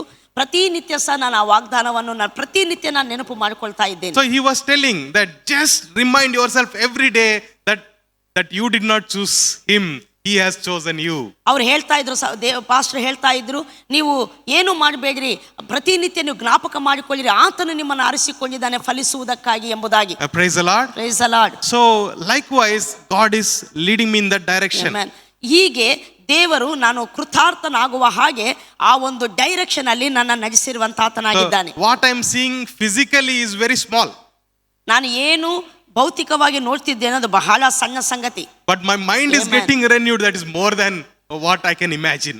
ನಾನು ಊಹಿಸುವುದಕ್ಕಿಂತ ದೊಡ್ಡದಾದ ಸಂಗತಿ ಏನಂದ್ರೆ ಆ ವಾಕ್ಯಗಳನ್ನು ಜ್ಞಾಪಕ ಮಾಡಿಕೊಳ್ಳುವುದರಿಂದ ನನ್ನ ಮನಸ್ಸು ನೂತನವಾಗ್ತಾ ಇರುವಂತದ್ದು. Praise the Lord. Praise the Lord. So that is what replacing the old thoughts with the word of God. ಅದುವನ್ನೇ ನಾನು ಹೇಳ್ತಾ ಇದ್ದೇನೆ. ದೇವರ ಸತ್ಯ ವಾಕ್ಯದಿಂದ ನಮ್ಮ ಹಳೆಯ ಅಂದ್ರೆ ದೇವರ ವಾಕ್ಯಕ್ಕೆ ವಿರುದ್ಧವಾಗಿರುವಂತಹ ಹಳೆಯ ಯೋಚನೆಗಳನ್ನು ಬದಲಾಯಿಸುವಂತದ್ದು. Praise the Lord. So what is this breaking strongholds? This scripture talks about breaking the strongholds. 2 ಕೊರಿಂಥಿ 10ನೇ ಅಧ್ಯಾಯ 3ರಿಂದ 5ನೇ ವಚನದ ತನಕ ಉನ್ನತವಾದ ಕೋಟೆ ಕೊತ್ತಲಗಳನ್ನು ಕೆಡವಿ ಹಾಕುವಂತದ್ದೆಂಬುದಾಗಿ ಹೇಳ್ತಾ ಇದೆ. ಅದಂದ್ರೆ ಏನು? ಹಾಗಂದ್ರೆ ಏನು? Okay, stronghold, the Greek word used there is akuroma or achuroma. ಉನ್ನತವಾದ ಕೊತ್ತಲಗಳು ಎಂಬುವಂತ ಪದಕ್ಕೆ ಗ್ರೀಕ್ ಪದ ಆಚುರೋಮಾ. Okay, the meaning of this word is this is the place where all the weaponry, you know the fortress, right? Fortress. ಕೋಟೆ. ನಿಮಗೆ ಗೊತ್ತುಂಟಾ ಕೋಟೆ ಎಂಬುವಂತ ಸಂಗತಿ ಎಲ್ಲಾ ಆಯುಧಗಳನ್ನು ಇಡುವಂತ. Okay, all the armory and all the soldiers, everybody will be there in that fortress. ಆ ಕೋಟೆ ಎಂಬುವಂತ ಸ್ಥಳ ಒಂದಿರ್ತೈತೆ. ಅಲ್ಲಿ ಸೈನಿಕರು, ಅವರ ಯುದ್ಧೋಪಕರಣಗಳು ಎಲ್ಲವೂ ಅಲ್ಲಿ ಇರುವಂತ ಸ್ಥಳವಾಗಿರ್ತೈತೆ. And it has huge walls. ಮತ್ತಷ್ಟು ಮಾತ್ರ ಅಲ್ಲ, ಅಲ್ಲಿ ಉನ್ನತವಾದ ಕೋಟೆ ಗೋಡೆಗಳು ಇರುವಂತವಾಗಿರ್ತವೆ. Okay, and it has secret locations. ಅಲ್ಲಿ ರಹಸ್ಯವಾದ ಅಡುಗು ತಾಣಗಳು ಇರುವಂತವಾಗಿರ್ತವೆ. Okay, so that the soldiers can hide and fight. ಅಲ್ಲಿ ಅದರ ಕಾರಣದಿಂದ ಸೈನಿಕರು ಅಡಗಿಕೊಂಡು ಯುದ್ಧ ಮಾಡುವಂತವರಾಗಿರ್ತಾರೆ. Okay, now stronghold, right, or fortress, the strong fortress nobody can break. ಅಲ್ಲಿ ನಾವು ನೋಡ್ತೇವೆ ಆ ಉನ್ನತವಾದ ಕೊತ್ತಲು, ಆಯುಧಗಳು, ಸೈನಿಕರುವಂತಹ ಕೊತ್ತಲುಗಳನ್ನು ಯಾರು ಕೆಡವುವುದಕ್ಕೆ ಸಾಧ್ಯವಾಗುವುದಿಲ್ಲ. So Paul is comparing our thoughts, our what do you say, like old thoughts, as strongholds or fortress. ಇಲ್ಲಿ ಪೌಲನು ನಮ್ಮ ದೈವಜ್ಞಾನವನ್ನು ವಿರೋಧಿಸುವಂತ ಆಲೋಚನೆಗಳನ್ನು ಆ ಉನ್ನತವಾದ ಕೊತ್ತಲಗಳಿಗೆ ಆತನು ಹೋಲಿಸ್ತಾ ಇದ್ದಾನೆ. So Paul is comparing our thoughts, our regular thoughts, our habits to okuroma. That means what? Fortress, strong fortress. ಪ್ರತಿನಿತ್ಯ ನಾವು ಮಾಡುವಂತ ಆಲೋಚನೆಗಳು ನಮ್ಮ ಮನಸ್ಸನ್ನು ಪೌಲನು ಇಲ್ಲಿ ಆ ಉನ್ನತವಾದ ಕೊತ್ತಲಗಳಿಗೆ ಹೋಲಿಸ್ತಾ ಇದ್ದಾನೆ. Okay, praise God. So just think, for example, ಉದಾಹರಣೆಗೆ ಹೀಗೆ ಆಲೋಚನೆ ಮಾಡೋಣ. If there is a lot of grass in the ground, ಒಂದು ತುಂಬಾ ಹುಲ್ಲು ಬೆಳೆದಿರುವಂತಹ ಒಂದು ಸ್ಥಳ, okay, if you start walking in the road in that place, ನೀವು ಆ ಒಂದು ಪ್ರದೇಶದಲ್ಲಿ ಪ್ರಾಂತ್ಯದಲ್ಲಿ ನೀವು ನಡೆಯುತ್ತಿರುವಾಗ, okay, for few days, like 4-5 days, ನೀವು ಒಂದು 5-6 ದಿನಗಳು ಆ ಸ್ಥಳದಲ್ಲಿ ನೀವು ನಡೆಯುತ್ತಿರುವಾಗ, still the grass will be there like that only. ಅಲ್ಲಿ ಖಂಡಿತವಾಗಿ ಆ ಒಂದು ಹುಲ್ಲು ಹಾಗೆ ಇರುವಂತದ್ದಾಗಿರ್ತೈತೆ. But if you walk in the same path for like 20 days, 30 days, like 1 month, ಆ ಹುಲ್ಲಿರುವಂತ ಸ್ಥಳದಲ್ಲಿ ಅದೇ ರೀತಿಯಾಗಿ 10 ದಿನ 20 ದಿನ 1 ತಿಂಗಳು ನೀವು ನಡೀತಾ ಹೋಗುವಂತದ್ದಾದ್ರೆ what happens? ಏನಾಗ್ತೈತೆ? ಅದು ಗ್ರಾಸ್ ಅಲ್ಲಿ ರೋಡ್ ಒಂದು ಮಾರ್ಗ ಏರ್ಪಾಟಾಗ್ತದೆ ಅಲ್ವಾ? ಅಲ್ಲಿ ಒಂದು ದಾರಿ ಉಂಟಾಗ್ತೈತೆ. Okay, there will be a way that is made in that place. ಆ ಒಂದು ಸ್ಥಳದಲ್ಲಿ ಒಂದು ಮಾರ್ಗ ಉಂಟಾಗುವಂತದ್ದಾಗಿರ್ತೈತೆ. In the same way, ಅದೇ ರೀತಿ our thoughts don't become as strongholds just like that, but when you think, rethink, keep on thinking about that, it becomes a stronghold. ನೋಡಿ, ನಮ್ಮ ಯಾವುದೇ ಆಲೋಚನೆಗಳು ಒಂದು ದಿನದಲ್ಲಿ ಉನ್ನತವಾದ ಕೊತ್ತಲಗಳಾಗಿ ಮಾರ್ಪಡುವುದಿಲ್ಲ. ಬದಲಾಗಿ ಯಾವಾಗಲೂ ಸಹ ಒಂದು ಆಲೋಚನೆ ಯಾವುದು ಆಲೋಚನೆ ಮಾಡ್ತೇವೋ ಅದನ್ನು ತಿರುಗಿ ತಿರುಗಿ ತಿರುಗಿ ತಿರುಗಿ ಅದೇ ರೀತಿ ಆಲೋಚನೆ ಮಾಡುವುದರಿಂದ ಅದು ನಮ್ಮ ಮನಸ್ಸಿನೊಳಗೆ ಉನ್ನತವಾದ ಕೋಟೆಯಾಗಿ ಕೊತ್ತಲಗಳಾಗಿ ನಿರ್ಮಿಸಲ್ಪಡುವಂಥದ್ದಾಗಿರ್ತೈತೆ. Sometimes as parents, sometimes we make some mistake by calling our children as they are not good enough. ನಾವು ತಂದೆ ತಾಯಿಗಳಾದ ನಾವು ಕೆಲವು ತಪ್ಪುಗಳನ್ನು ನಾವು ಮಾಡ್ತೇವೆ. ಅದು ಹೇಗಂದ್ರೆ, ನಮ್ಮ ಮಕ್ಕಳು ಸರಿ ಇಲ್ಲ ಎಂಬುದಾಗಿ ಅವರ ಹತ್ರ ನಾವು ಮಾತನಾಡ್ತೇವೆ. Okay, if you keep on speaking the same thing to the child from childhood, you are not good enough, this marks are not good enough, your ways are not good enough, the way you are behaving is not good enough. ನಾವು ಯಾವಾಗಾದ್ರೆ keep on ಅಂದ್ರೆ ಯಾವಾಗಲೂ ಸಹ ನಿನ್ನ marks ಸರಿ ಇಲ್ಲ, ನೀನು ಸರಿ ಇಲ್ಲ, ನಿನ್ನ ಮಾರ್ಗ ಸರಿ ಇಲ್ಲ, ನಿನ್ನ ನಡತೆ ಸರಿ ಇಲ್ಲ ಎಂಬುದಾಗಿ ಹೀಗೆ ಹೇಳ್ತಾ ಬರುವಂತದ್ದಾದ್ರೆ, okay, that becomes a stronghold in their minds. ಅದು ನಾವು ಹಾಕಿರುವಂತಹ ಮಾತಿನ ಯೋಚನೆ ಆ ಮಕ್ಕಳಲ್ಲಿ ಉನ್ನತವಾದ ಕೊತ್ತಲಾಗಿ ಬೆಳೆಯುವಂತದ್ದಾಗಿರ್ತೈತೆ. Their behavior will become like that. ಯಾವಾಗಾದ್ರೆ ಅದು ಉನ್ನತವಾಗ ಕೊತ್ತಲಾಗಿ ಅವರ ಮನಸ್ಸಿನಲ್ಲಿ ಬೆಳೆಯುತ್ತೇತೋ ಅದೇ ಸಂಗತಿ ಅವರ ಜೀವನವಾಗಿ ಅಥವಾ ಅವರ ಪ್ರವರ್ತನೆಯಾಗಿ ಮಾರ್ಪಡುವಂತದ್ದಾಗಿರ್ತೈತೆ. Can you think about one example in the Bible? ನೀವು ಸತ್ಯವೇದದಲ್ಲಿ ಇದಕ್ಕೆ ಸಂಬಂಧಪಟ್ಟ ಉದಾಹರಣೆಯನ್ನು ನೀವು ಯೋಚನೆ ಮಾಡಬಹುದಾ? ಈ ರೀತಿ ಆಗಿರುವಂತಹ ಸಂಗತಿ. Jacob, right? Jacob. ಯಾಕೋಬ. His name, what is the meaning of his name? ಆತನ ಯಾಕೋಬ ಅಂದ್ರೆ ಅರ್ಥವೇನು? Deceiver. ಮೋಸಗಾರ ಎಂಬುದಾಗಿ. ಮತ್ತೆ ಲೈಫ್ ಹೇಗಿತ್ತು? ಆತನ ಜೀವನ ಹೇಗಿತ್ತು? ಹಾಗೆ ಡಿಸೀವ್ ಮಾಡ್ತಾ ಇದ್ದ, ಮತ್ತೆ ಡಿಸೆಪ್ಷನ್ ಗೆ ಒಳಗಾದ, ರೈಟ್? ಮೋಸ ಮಾಡ್ತಾ ಇದ್ದ, ಮೋಸಕ್ಕೆ ಒಳಗಾದ. Okay, so that's why when God met him, he changed his name. ಆದ್ದರಿಂದ ದೇವರು ಆತನನ್ನು ದರ್ಶಿಸಿದಾಗ ಆತನ ಹೆಸರನ್ನು ಬದಲಾಯಿಸಿದ. He changed his name to Israel. ಆತನ ಹೆಸರನ್ನು ಇಸ್ರಾಯೇಲ್ ಎಂಬುದಾಗಿ ಬದಲಾಯಿಸಿದ. Which means that you fought with God and you stood, you are a warrior. ಅದರ ಅರ್ಥ ನೀನು ದೇವರೊಂದಿಗೆ ಹೋರಾಡಿ ನೀನು ನಿಂತಿದ್ದೀ, ನೀನು ಯುದ್ಧ ವೀರ ಎಂಬುದಾಗಿ. Praise the Lord. Praise the Lord. See, likewise there are so many examples where God changed their names. ಹೀಗೆ ಅನೇಕವಾದ ಉದಾಹರಣೆಗಳು, ಅಂದ್ರೆ ದೇವರು ಅವರ ಹೆಸರುಗಳನ್ನು ಬದಲಾಯಿಸಿರುವಂತ ಉದಾಹರಣೆಗಳನ್ನು ನಾವು ಸತ್ಯವೇದದಲ್ಲಿ ನಾವು ನೋಡುತ್ತೇವೆ. There was a person named Jabez. ಯಾಬೇಜ್ ಎಂಬುವಂತ ಒಬ್ಬ ವ್ಯಕ್ತಿಯನ್ನು ನಾವು ನೋಡ್ತೇವೆ. What is the meaning of his name? ಈ ಯಾಬೇಚನ್ ಅಂದ್ರೆ ಅರ್ಥವೇನು? ವೇದನೆ, sorrow. ವೇದನೆ ಎಂಬುದಾಗಿ. Because his mother had so much of sorrow giving birth to him.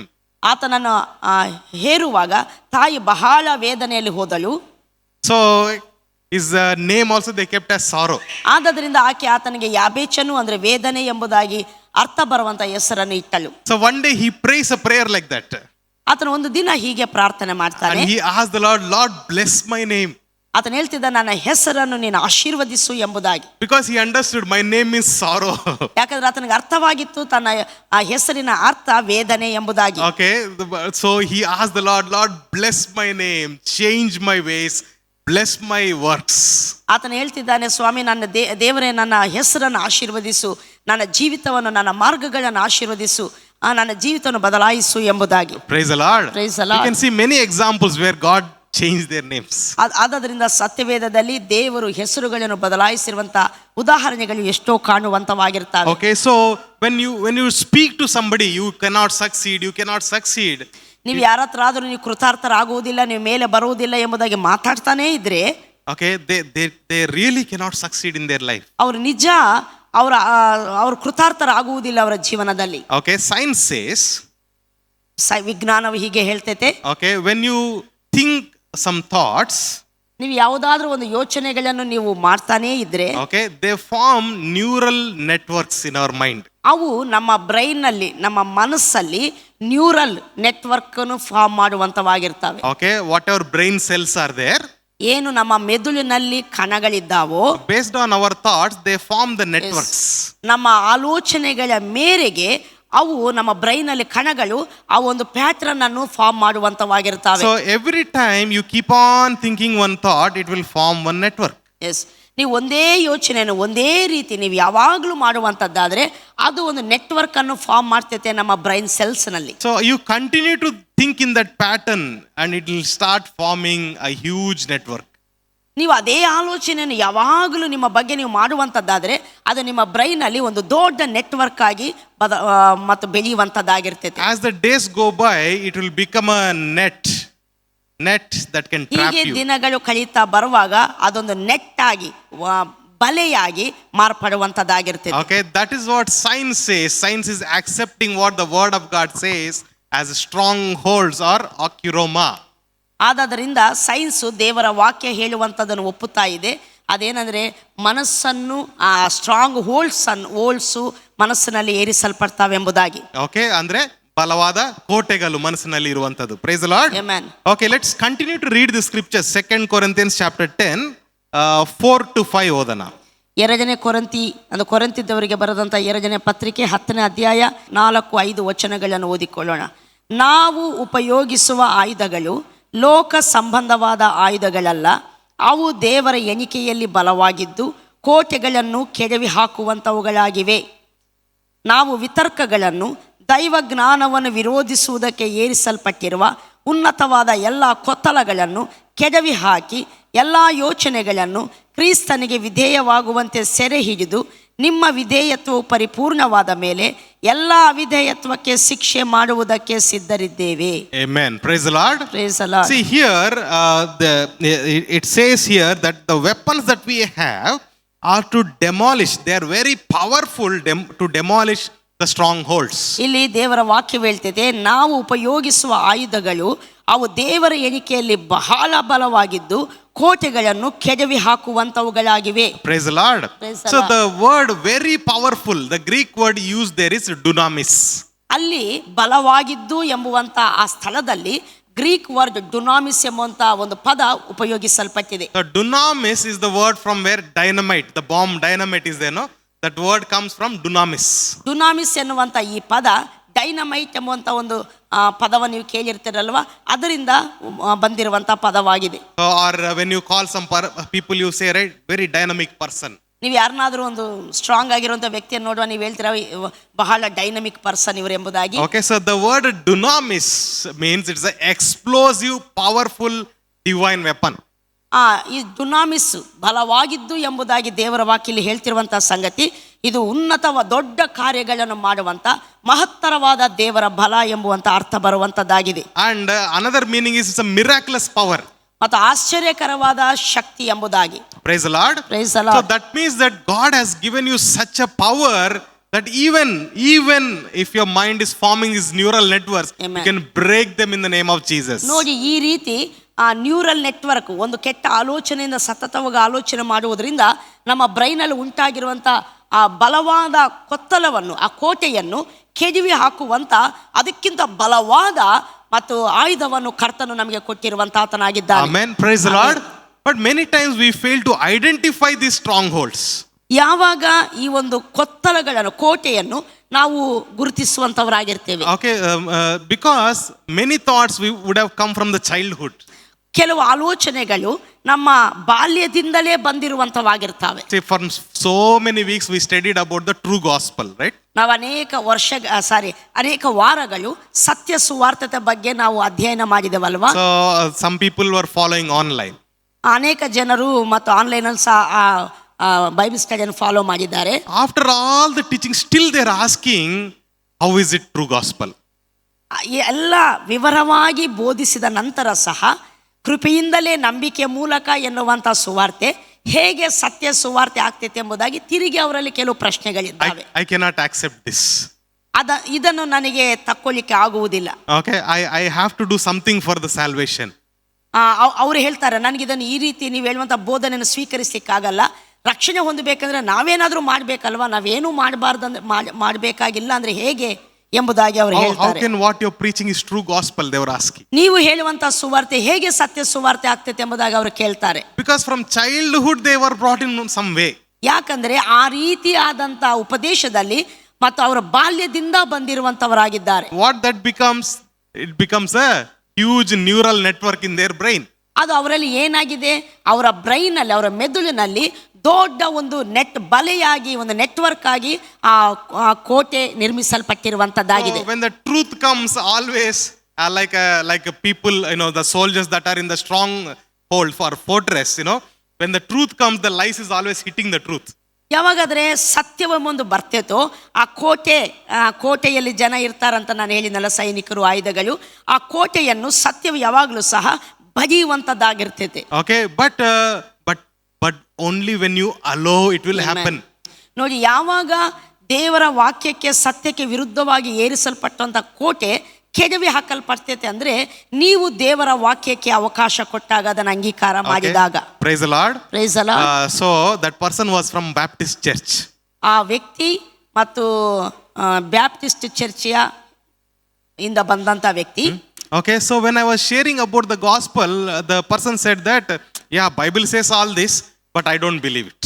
ನಾವು ಈ ಎಲ್ಲ ಸಂಗತಿಗಳನ್ನ ಅವ್ರ ಹತ್ರ ಹಂಚಿಕೊಳ್ಳುವಾಗ ಅವ್ರು ಹೇಳ್ತಾರೆ, ಹೌದು ಸತ್ಯವೇದ ಹೇಳ್ತೈತಿ ಇದನ್ನೆಲ್ಲ, ಬಟ್ ಆದ್ರೆ ನಾನು ನಂಬೋದಿಲ್ಲ. ನಾವು ಯಾರು ನಂಬುದಿಲ್ಲ. ನಾವು ಯಾರು ನಂಬುವುದಿಲ್ಲ. That entire church does not believe that. That's what ಅಂದ್ರೆ ಅವರ ಇಡೀ ಸಭೆ ಅದನ್ನು ಸ್ವೀಕಾರ ಮಾಡುವುದಿಲ್ಲ. Then what do you believe if you don't believe Bible?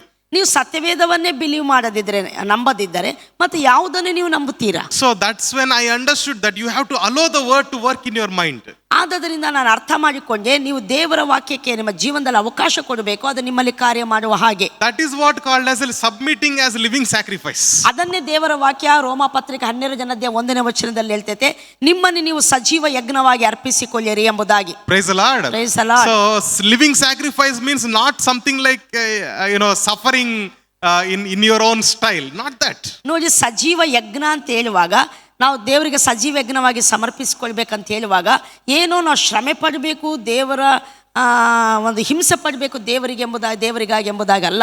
Just allow the word of God to work in your life. ನೀವು ನಿಮ್ಮ ಜೀವನದಲ್ಲಿ ದೇವರ ವಾಕ್ಯವ ಕಾರ್ಯ ಮಾಡುವ ಹಾಗೆ ಅದಕ್ಕೆ ನೀವು ಅವಕಾಶ ಕೊಡ್ತಾ ಬರಬೇಕಷ್ಟೇ. That means that purely believe the word of God, that's all. ಅದರ ಅರ್ಥ ಅವಕಾಶ ಕೊಡುವಂಥದ್ದು ಹೇಗೆ ದೇವರ ವಾಕ್ಯಕ್ಕಂದ್ರೆ, ದೇವರ ವಾಕ್ಯವನ್ನು ಪೂರ್ಣ ಹೃದಯದಿಂದ ನಾವು ನಂಬುತ್ತಾ ಬರಬೇಕು. Okay, if your thoughts are making this neural network, ನಿಮ್ಮ ಆಲೋಚನೆಗಳು ಈ ರೀತಿ ನ್ಯೂರಲ್ ನೆಟ್ವರ್ಕ್ ಆಗಿ ನಿರ್ಮಿತವಾದಾಗ, okay, whatever you think continuously will change your thoughts. That's what the science says. ನೀವು ಅಂದ್ರೆ ಕಂಟಿನ್ಯೂ ಆಗಿ ನೀವು ಯಾವುದನ್ನು ಯೋಚನೆ ಮಾಡ್ತಿದ್ದೀರೋ ಅದು ನಿಮ್ಮ ಆಲೋಚನೆಯಾಗಿ ಅಲ್ಲಿ ನಿರ್ಮಿತವಾಗ್ತೈತೆ ಎಂಬುದಾಗಿ ವಿಜ್ಞಾನವೇ ಹೇಳ್ತೈತೆ. That's why Bible says one who meditates upon the word of God day and night is like the tree planted next to the waters. Yes, ಆದ್ದರಿಂದ ದೇವರ ವಾಕ್ಯ ಹೇಳ್ತೈತೆ, ದೇವರ ವಾಕ್ಯವನ್ನು ಹಗಲು ರಾತ್ರಿ ಧ್ಯಾನ ಮಾಡುವವನು ನೀರಿನ ಕಾಲುವೆಗಳ ಬಳಿಯಲ್ಲಿ ಬೆಳೆದಿರುವ ಮರಕ್ಕೆ ಸಮಾನನು ಎಂಬುದಾಗಿ. Praise the Lord. What if you think about the word of God continuously, what will happen? ನೀವು ದೇವರ ವಾಕ್ಯವನ್ನು ನೀವು ಹಗಲು ರಾತ್ರಿ ಧ್ಯಾನ ಮಾಡ್ತಾ ಬರುವಾಗ ಏನಾಗ್ತೈತೆ ನಿಮ್ಮ ಜೀವನದಲ್ಲಿ? What happens when you continuously think of the word of God? ನೀವು ದೇವರ ವಾಕ್ಯವನ್ನು ಹಗಲು ರಾತ್ರಿ ಧ್ಯಾನ ಮಾಡುವಾಗ, ಆಲೋಚನೆ ಮಾಡುವಾಗ ಏನಾಗ್ತೈತೆ ನಿಮ್ಮ ಜೀವಿತದಲ್ಲಿ? Your mind starts to align, the thinking starts to align according to the word of God. ನಿಮ್ಮ ಮನಸ್ಸು, ನಿಮ್ಮ ಆಲೋಚನೆಗಳು ದೇವರ ವಾಕ್ಯದ ಪ್ರಕಾರ ಆಲೋಚನೆ ಮಾಡುವುದಕ್ಕೆ ಪ್ರಾರಂಭಿಸುವಂತವಾಗಿರ್ತವೆ. Then what happens? You know what is the truth and lies when you understand the truth. ಯಾವಾಗಾದ್ರೆ ಸತ್ಯವನ್ನು ನೀವು ಅರ್ಥ ಮಾಡಿಕೊಳ್ತೀರೋ, ಯಾವುದು ಸತ್ಯವು ಯಾವುದು ಅಸತ್ಯವೆಂಬುದಾಗಿ ವಿವೇಚಿಸುವಂತ ಶಕ್ತಿ ನಿಮಗೆ ಉಂಟಾಗುವಂತದ್ದಾಗಿರ್ತದೆ. Praise the Lord. Praise the Lord. Praise the Lord. Praise the Lord. See, we cannot fight against the devil physically. ಸೈತಾನನಿಗೆ ವಿರೋಧವಾಗಿ ನಾವು ಭೌತಿಕವಾಗಿ ಯುದ್ಧ ಮಾಡ್ಲಿಕ್ಕೆ ಆಗುವುದಿಲ್ಲ. He also can't fight against you physically. Even ಸೈತಾನನು ಸಹ ಭೌತಿಕವಾಗಿ ನಮ್ಮ ಹತ್ರ ಯುದ್ಧ ಮಾಡ್ಲಿಕ್ಕೆ ಆಗುವುದಿಲ್ಲ. If anything he has to do in your thoughts. ಅವನು ಏನಾದ್ರೂ ನಮ್ಮ ಜೀವಿತದಲ್ಲಿ ವಿರೋಧವಾಗಿ ಮಾಡ್ಬೇಕಂದ್ರೆ ಆತನು ಅಟ್ಯಾಕ್ ಮಾಡುವಂಥದ್ದು ನಮ್ಮ ಮನಸ್ಸಿನಲ್ಲಿ ಮಾತ್ರ. So at least today we should realize that investing in your mind is very important for your life. ಇದನ್ನು ಇವತ್ತು ನೀವು ಅರ್ಥ ಮಾಡಿಕೊಂಡ್ರೆ, ಇವತ್ತಾದ್ರೂ ನಿಮ್ಮ ಮನಸ್ಸಿನಿಗೋಸ್ಕರ ನಿಮ್ಮ ಜೀವಿತದಲ್ಲಿ ನೀವು ಬಂಡವಾಳವನ್ನು invest ಮಾಡುವಂತವರಾಗಿರಬೇಕು. At least from today take time to meditate the scriptures, speak the scriptures. Let the scriptures go into your mind and change your thinking. ಇವತ್ತಿಂದ ಆದ್ರೂ ದೇವರ ವಾಕ್ಯವನ್ನು ಸತತವಾಗಿ ಧ್ಯಾನ ಮಾಡ್ತಾ ಆ ವಾಕ್ಯವು ನಿಮ್ಮ ಆಲೋಚನೆಗಳನ್ನು ಬದಲಾಯಿಸುವ ಹಾಗೆ ನೀವು ಅದಕ್ಕೆ ಅವಕಾಶವನ್ನು ಕೊಡುವಂತವರಾಗಿರಬೇಕು. Praise the Lord. Praise the Lord. One simple spiritual secret I'll tell you. ಒಂದು ಸರಳವಾದಂತ ಆತ್ಮಿಕ ರಹಸ್ಯವನ್ನು ನಿಮಗೆ ಹೇಳಲಿಕ್ಕೆ ಇಷ್ಟಪಡ್ತೇನೆ. The more physically you battle, ನೀವು ಎಷ್ಟು ಶಾರೀರಿಕವಾಗಿ ಶರೀರದಿಂದ ನೀವು ಯುದ್ಧ ಮಾಡಲಿಕ್ಕೆ ನೀವು ಪ್ರಾರಂಭಿಸ್ತೀರೋ, you will get small result. ನೀವು ಸಣ್ಣದಾದ ಫಲಿತಾಂಶವನ್ನು ನೀವು ಹೊಂದುವಂತವರಾಗಿರ್ತೀರಿ. But more you invest in your mind, in your spiritual life, ನಿಮ್ಮ ಆತ್ಮೀಕ ಜೀವನದಲ್ಲಿ ನಿಮ್ಮ ಮನಸ್ಸಿನಲ್ಲಿ ನೀವು ಎಷ್ಟು ನೀವು ಇನ್ವೆಸ್ಟ್ಮೆಂಟ್ ಮಾಡ್ತಾ ಬರ್ತೀರೋ, your physical fight will reduce. ನಿಮ್ಮ ಶಾರೀರಿಕವಾದ ಹೋರಾಟ ಕಮ್ಮಿ ಆಗ್ತಾ ಬರ್ತೈತೆ. But your result will be more. ಆದರೆ ಅದರ ಫಲಿತಾಂಶಗಳು ಬಹಳ ಉನ್ನತವಾಗಿರುವಂತವಾಗಿರ್ತವೆ. Hallelujah. Hallelujah. Praise the Lord. Praise the Lord. Day and night you fight for something, think about something, Amen. worry about something. The result will be almost zero, maybe a little bit result. ನೀವು ಯಾವುದೋ ಒಂದು ಸಂಗತಿಗೆ ಹಗಲು ರಾತ್ರಿ ನೀವು ಹೋರಾಡ್ತೀರಾ, ಅದರ ಬಗ್ಗೆ ಯೋಚನೆ ಮಾಡ್ತೀರಿ, ಅನೇಕ ಪ್ರಯತ್ನಗಳನ್ನು ಮಾಡ್ತೀರಿ, ಬಟ್ ಫಲಿತಾಂಶ ಬಹಳ ಸಣ್ಣದಾಗಿರ್ತೈತೆ. But when you install or invest the word of God in your mind regularly, continuously, more, your physical fight will reduce, but the result will be more. ನೀವು ಯಾವಾಗಾದ್ರೆ ಎಷ್ಟು ಹೆಚ್ಚಾಗಿ ದೇವರ ವಾಕ್ಯವನ್ನು ನಿಮ್ಮ ಮನಸ್ಸಿನಲ್ಲಿ ತುಂಬಲಿಕ್ಕೆ ನೀವು ಪ್ರಯತ್ನ ಪಡ್ತಾ ಬರ್ತೀರೋ, ಅದು ಉನ್ನತವಾದ ಅಂದ್ರೆ ಬಹಳಷ್ಟು ಫಲಿತಾಂಶವನ್ನು ನಿಮ್ಮ ಜೀವನದಲ್ಲಿ ತರುವಂತದ್ದಾಗಿರ್ತೈತೆ. Hallelujah. Hallelujah. Praise the Lord. Do you agree with this? ನೀವು ಇದರೊಂದಿಗೆ ಒಪ್ಪಿಕೊಳ್ತೀರಾ? Praise the Lord. Amen. Hallelujah. So Praise what the we Lord. should do, two things, right? What is the first thing? ನಾವೇನು ಮಾಡಬೇಕು? ಎರಡು ಸಂಗತಿಗಳು ಮಾಡಬೇಕು. ಮೊದಲನೇದು ಯಾವುದು? Okay, let me explain clearly.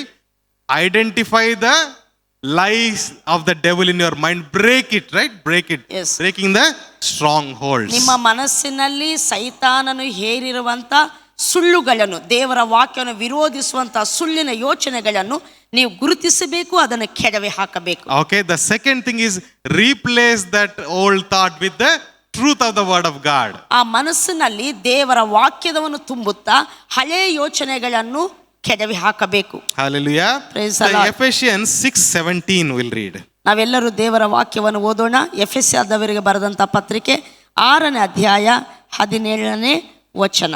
Okay, here the word of God is expressed as or compared to the sword of the spirit. ಇಲ್ಲಿ ದೇವರ ವಾಕ್ಯ ಪವಿತ್ರಾತ್ಮನು ಕೊಡುವ ವಾಕ್ಯವೆಂಬ ಕತ್ತಿ ಎಂಬುದಾಗಿ ಹೇಳಲ್ಪಟ್ಟಿದೆ. So we should understand today that we are not the prisoners of our thoughts. ನೋಡಿ, ನಾವು ಅರ್ಥ ಮಾಡಿಕೊಳ್ಬೇಕು, ನಮ್ಮ ಆಲೋಚನೆಗಳಿಂದ ಸೆರೆ ಹಿಡಿಯಲ್ಪಟ್ಟವರು ನಾವಲ್ಲ. Okay, it is not like saying, I am trying to be holy, but always I am getting wrong thoughts. You are not a prisoner for that. ನೋಡಿ, ಈಗ ಕೆಲವರಿಗೆ ಹೇಳ್ತಾ ಇರ್ತಾರೆ, ನಾನು ಪರಿಶುದ್ಧವಾಗಿ ಜೀವಿಸಲಿಕ್ಕೆ ಇಷ್ಟಪಡ್ತೇನೆ, ಬಟ್ ಆದ್ರೆ ನನ್ನ ಆಲೋಚನೆಗಳು ನನ್ನನ್ನು ಬಿಡುವುದಿಲ್ಲ ಎಂಬುದಾಗಿ ಹೀಗೆ ಹೇಳ್ತಾ ಇರ್ತಾರೆ. ಆದ್ರೆ ನಮ್ಮ ಆಲೋಚನೆಗಳಿಂದ ಸೆರೆ ಹಿಡಿಯಲ್ಪಟ್ಟವರು ನಾವಲ್ಲ. You don't have to suffer in that. ನೀವು ಅದರಲ್ಲಿ ಬಾಧಿಸಲ್ಪಡಬೇಕಾದ ಅಗತ್ಯತೆ ಇಲ್ಲ. See, here it says the word of God is the sword of the spirit, right? ಇಲ್ಲಿ ದೇವರ ವಾಕ್ಯ ಹೇಳ್ತೈತೆ, ದೇವರ ವಾಕ್ಯವು ಆತ್ಮನ ಖಡ್ಗ ಎಂಬುದಾಗಿ. By using the word of God, you can break those thoughts. ನೀವು ಯಾವಾಗಾದ್ರೆ ದೇವರ ವಾಕ್ಯವನ್ನು ಉಪಯೋಗಿಸ್ತೀರೋ ಅದನ್ನು ಉಪಯೋಗಿಸುವುದರಿಂದ ನಿಮ್ಮ ಆಲೋಚನೆಗಳನ್ನು ನೀವು ಕೆಡವಿ ಹಾಕುವಂತವರಾಗಿರ್ತೀರಿ. So nothing but replacing your thought with the truth of the word. ಇದರ ಅರ್ಥವೇನೆಂದ್ರೆ ದೇವರ ವಾಕ್ಯವನ್ನು ನಮ್ಮ ಹೃದಯದಲ್ಲಿ ತುಂಬುತ್ತಾ ಹಳೆ ಯೋಚನೆಗಳನ್ನು ಕೆಡವಿ ಹಾಕುವಂತದ್ದು. Praise the Lord. Praise the Lord. So the more you meditate the word of God, ನೀವು ಎಷ್ಟು ಹೆಚ್ಚಾಗಿ ದೇವರ ವಾಕ್ಯವನ್ನು ಧ್ಯಾನ ಮಾಡ್ತೀರೋ. see, many times when we pray for the people, ನಾವು ಅನೇಕ ಸಾರಿ ಜನರಿಗಾಗಿ ನಾವು ಪ್ರಾರ್ಥಿಸ್ತಾ ಇರ್ತೇವೆ. you also would have experienced in your cell groups also. ನೀವು ನಿಮ್ಮ ಸೆಲ್ ಗ್ರೂಪ್ಸ್ ಅಲ್ಲಿ ಸಹ ನೀವು ಇದನ್ನು ಅನುಭವಿಸಿರಬಹುದು. Okay, if somebody is coming with you the same issue, not the prayer points like somebody ಆ ತರ ಅಲ್ಲ, ಅಂದ್ರೆ ಒಂದು ಇಶ್ಯೂ ಇಂದ ಅವರು ಹೋಗ್ತಾ ಇದ್ದಾರೆ, ಅದೇ ಇಶ್ಯೂ ಮತ್ತೆ ಮತ್ತೆ ಮತ್ತೆ ಮತ್ತೆ ತರುದಾದ್ರೆ, just ask them, how much time do you meditate the word of God or invest in the word of God? ಒಬ್ಬ ವ್ಯಕ್ತಿ ನಿಮ್ಮ ಹತ್ರ ಪ್ರಾರ್ಥನೆ ಮಾಡಿಸ್ಕೊಳ್ಳಿಕ್ಕೆ ಬರುವಾಗ ಅವರ ಪ್ರಾರ್ಥನಾ ಮನವಿ ಒಂದೇ ವಿಷಯದ ಕುರಿತು ವರ್ಷಗಳು ಕಳೆದರೂ ಸಹ ಅದೇ ಅಂಶವನ್ನು ಇಟ್ಕೊಂಡು ಅವರು ಬರ್ತಾ ಇರ್ತಾರೆ. ಅಂದರೆ ಜನರಲ್ ಆಗಿ ದೇಶ, ರಾಜ್ಯ ಈ ಸಂಗತಿಗಳ ಬಗ್ಗೆ ಅಲ್ಲ, ಅವರು ವ್ಯಕ್ತಿಗತ ಜೀವಿತದಲ್ಲಿರೋದ ಒಂದು ಪ್ರಾರ್ಥನಾ ಮನವಿಯನ್ನು ವರ್ಷಗಟ್ಟಲೆ ತರ್ತಾ ಇರ್ತಾರೆ. ಹಾಗೆ ತರುವಂಥದ್ದಾದರೆ ಅವರ ಹತ್ರ ನೀವು ಪ್ರಶ್ನೆ ಮಾಡಿ, ನೀವು ಎಷ್ಟು ಸಮಯ ದೇವರ ವಾಕ್ಯವನ್ನು ಧ್ಯಾನ ಮಾಡಲಿಕ್ಕೆ ನೀವು ಸಮಯ ಕೊಡ್ತಾ ಇದ್ದೀರಿ ಎಂಬುದಾಗಿ. Okay, almost always the answer is like 0. ಅನೇಕ ಸಾರಿ ಅವರ ಉತ್ತರ ಮತ್ತು ಅದು 0 ಆಗಿರ್ತೈತೆ. Okay, it's like one person was saying, just for fun, they don't want to pray, but they want you to pray. They don't want to work, but they want you to work. They don't want to read Bible, but they want you to read Bible and tell them. ಒಬ್ಬ ವ್ಯಕ್ತಿ ಹೀಗೆ ತಮಾಷೆಗೆ ಹೇಳ್ತಾ ಇದ್ರು. ಅಂಥ ವ್ಯಕ್ತಿಗಳು ಹೇಗಂದ್ರೆ, ಅವ್ರಿಗೆ ಪ್ರಾರ್ಥನೆ ಮಾಡ್ಕೊಳ್ಳಿಕ್ಕೆ ಬೇಡ, ಅವ್ರಿಗಾಗಿ ಇನ್ನೊಬ್ರು ಪ್ರಾರ್ಥನೆ ಮಾಡಬೇಕು. ಅವರು ದೇವರ ವಾಕ್ಯನ ಧ್ಯಾನ ಮಾಡಲಿಕ್ಕೆ ಬೇಡ, ಬೇರೆಯವರು ಅವರಿಗಾಗಿ ದೇವರ ವಾಕ್ಯನ ಧ್ಯಾನ ಮಾಡಬೇಕು. ಈ ರೀತಿಯಾದಂಥ ಜನರು ಅವರಾಗಿರ್ತಾರೆ. Okay, so we also are like that when we stop meditating the word. ನೋಡಿ, ನಾವು ಸಹ ದೇವರ ವಾಕ್ಯವನ್ನು ಹಗಲು ರಾತ್ರಿ ಧ್ಯಾನ ಮಾಡುವಂಥದ್ದು ನಾವು ಬಿಟ್ಟು ಬಿಟ್ಟರೆ ನಾವು ಸಹ ಅವರಂತೆಯೇ ಇರುವಂತವರಾಗಿರ್ತೇವೆ. Is that true? ಇದು In ಸತ್ಯವಲ್ಲವಾ? the times when we fail, just observe in the times when we fall into temptation or when you fail.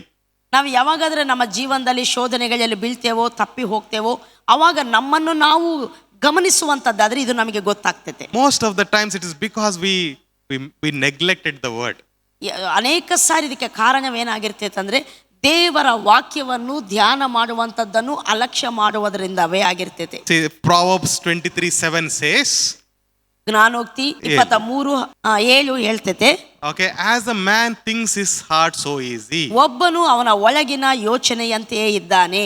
So that means that our lives move in the direction of our thoughts. ಆದ್ದರಿಂದ ದೇವರ ವಾಕ್ಯ ಹೇಳುವ ಪ್ರಕಾರ ನಮ್ಮ ಜೀವನ ಯಾವ ಕಡೆ ನಡೀತೈತೆ, ಹೇಗೆ ನಡೀತೈತೆ ಅಂದ್ರೆ ನಮ್ಮ ಆಲೋಚನೆಗಳು ಇದ್ದ ಹಾಗೆ ನಮ್ಮ ಜೀವನ ಇರುವಂತದ್ದಾಗಿರ್ತೈತೆ. Okay, so if your thoughts are of the word of God, ನಿಮ್ಮ ಆಲೋಚನೆಗಳು ದೇವರ ವಾಕ್ಯ ಪ್ರಕಾರ ಇರುವಂತದ್ದಾದರೆ, so as the Bible says, as a man thinks in his heart, so is he. ದೇವರ ವಾಕ್ಯ ಹೇಳ್ತೈತೆ ಒಬ್ಬನು ಒಳಗಿನ ಯೋಚನೆಯಂತೆ ಇದ್ದಾನೆಂಬುದಾಗಿ. ಹಾಗೆ ನಮ್ಮ ಆಲೋಚನೆ ದೇವರ ವಾಕ್ಯವಾಗಿದ್ದರೆ then your life will be according to the will of God. ಆಗ ನಿಮ್ಮ ಜೀವನ ದೇವರ ಚಿತ್ತಾನುಸಾರ ಇರುವಂತದ್ದಾಗಿರ್ತದೆ. Again, coming to Romans 12:2, that's what Paul says, renew your mind so that you will know the God's will, good, perfect and wonderful will of God.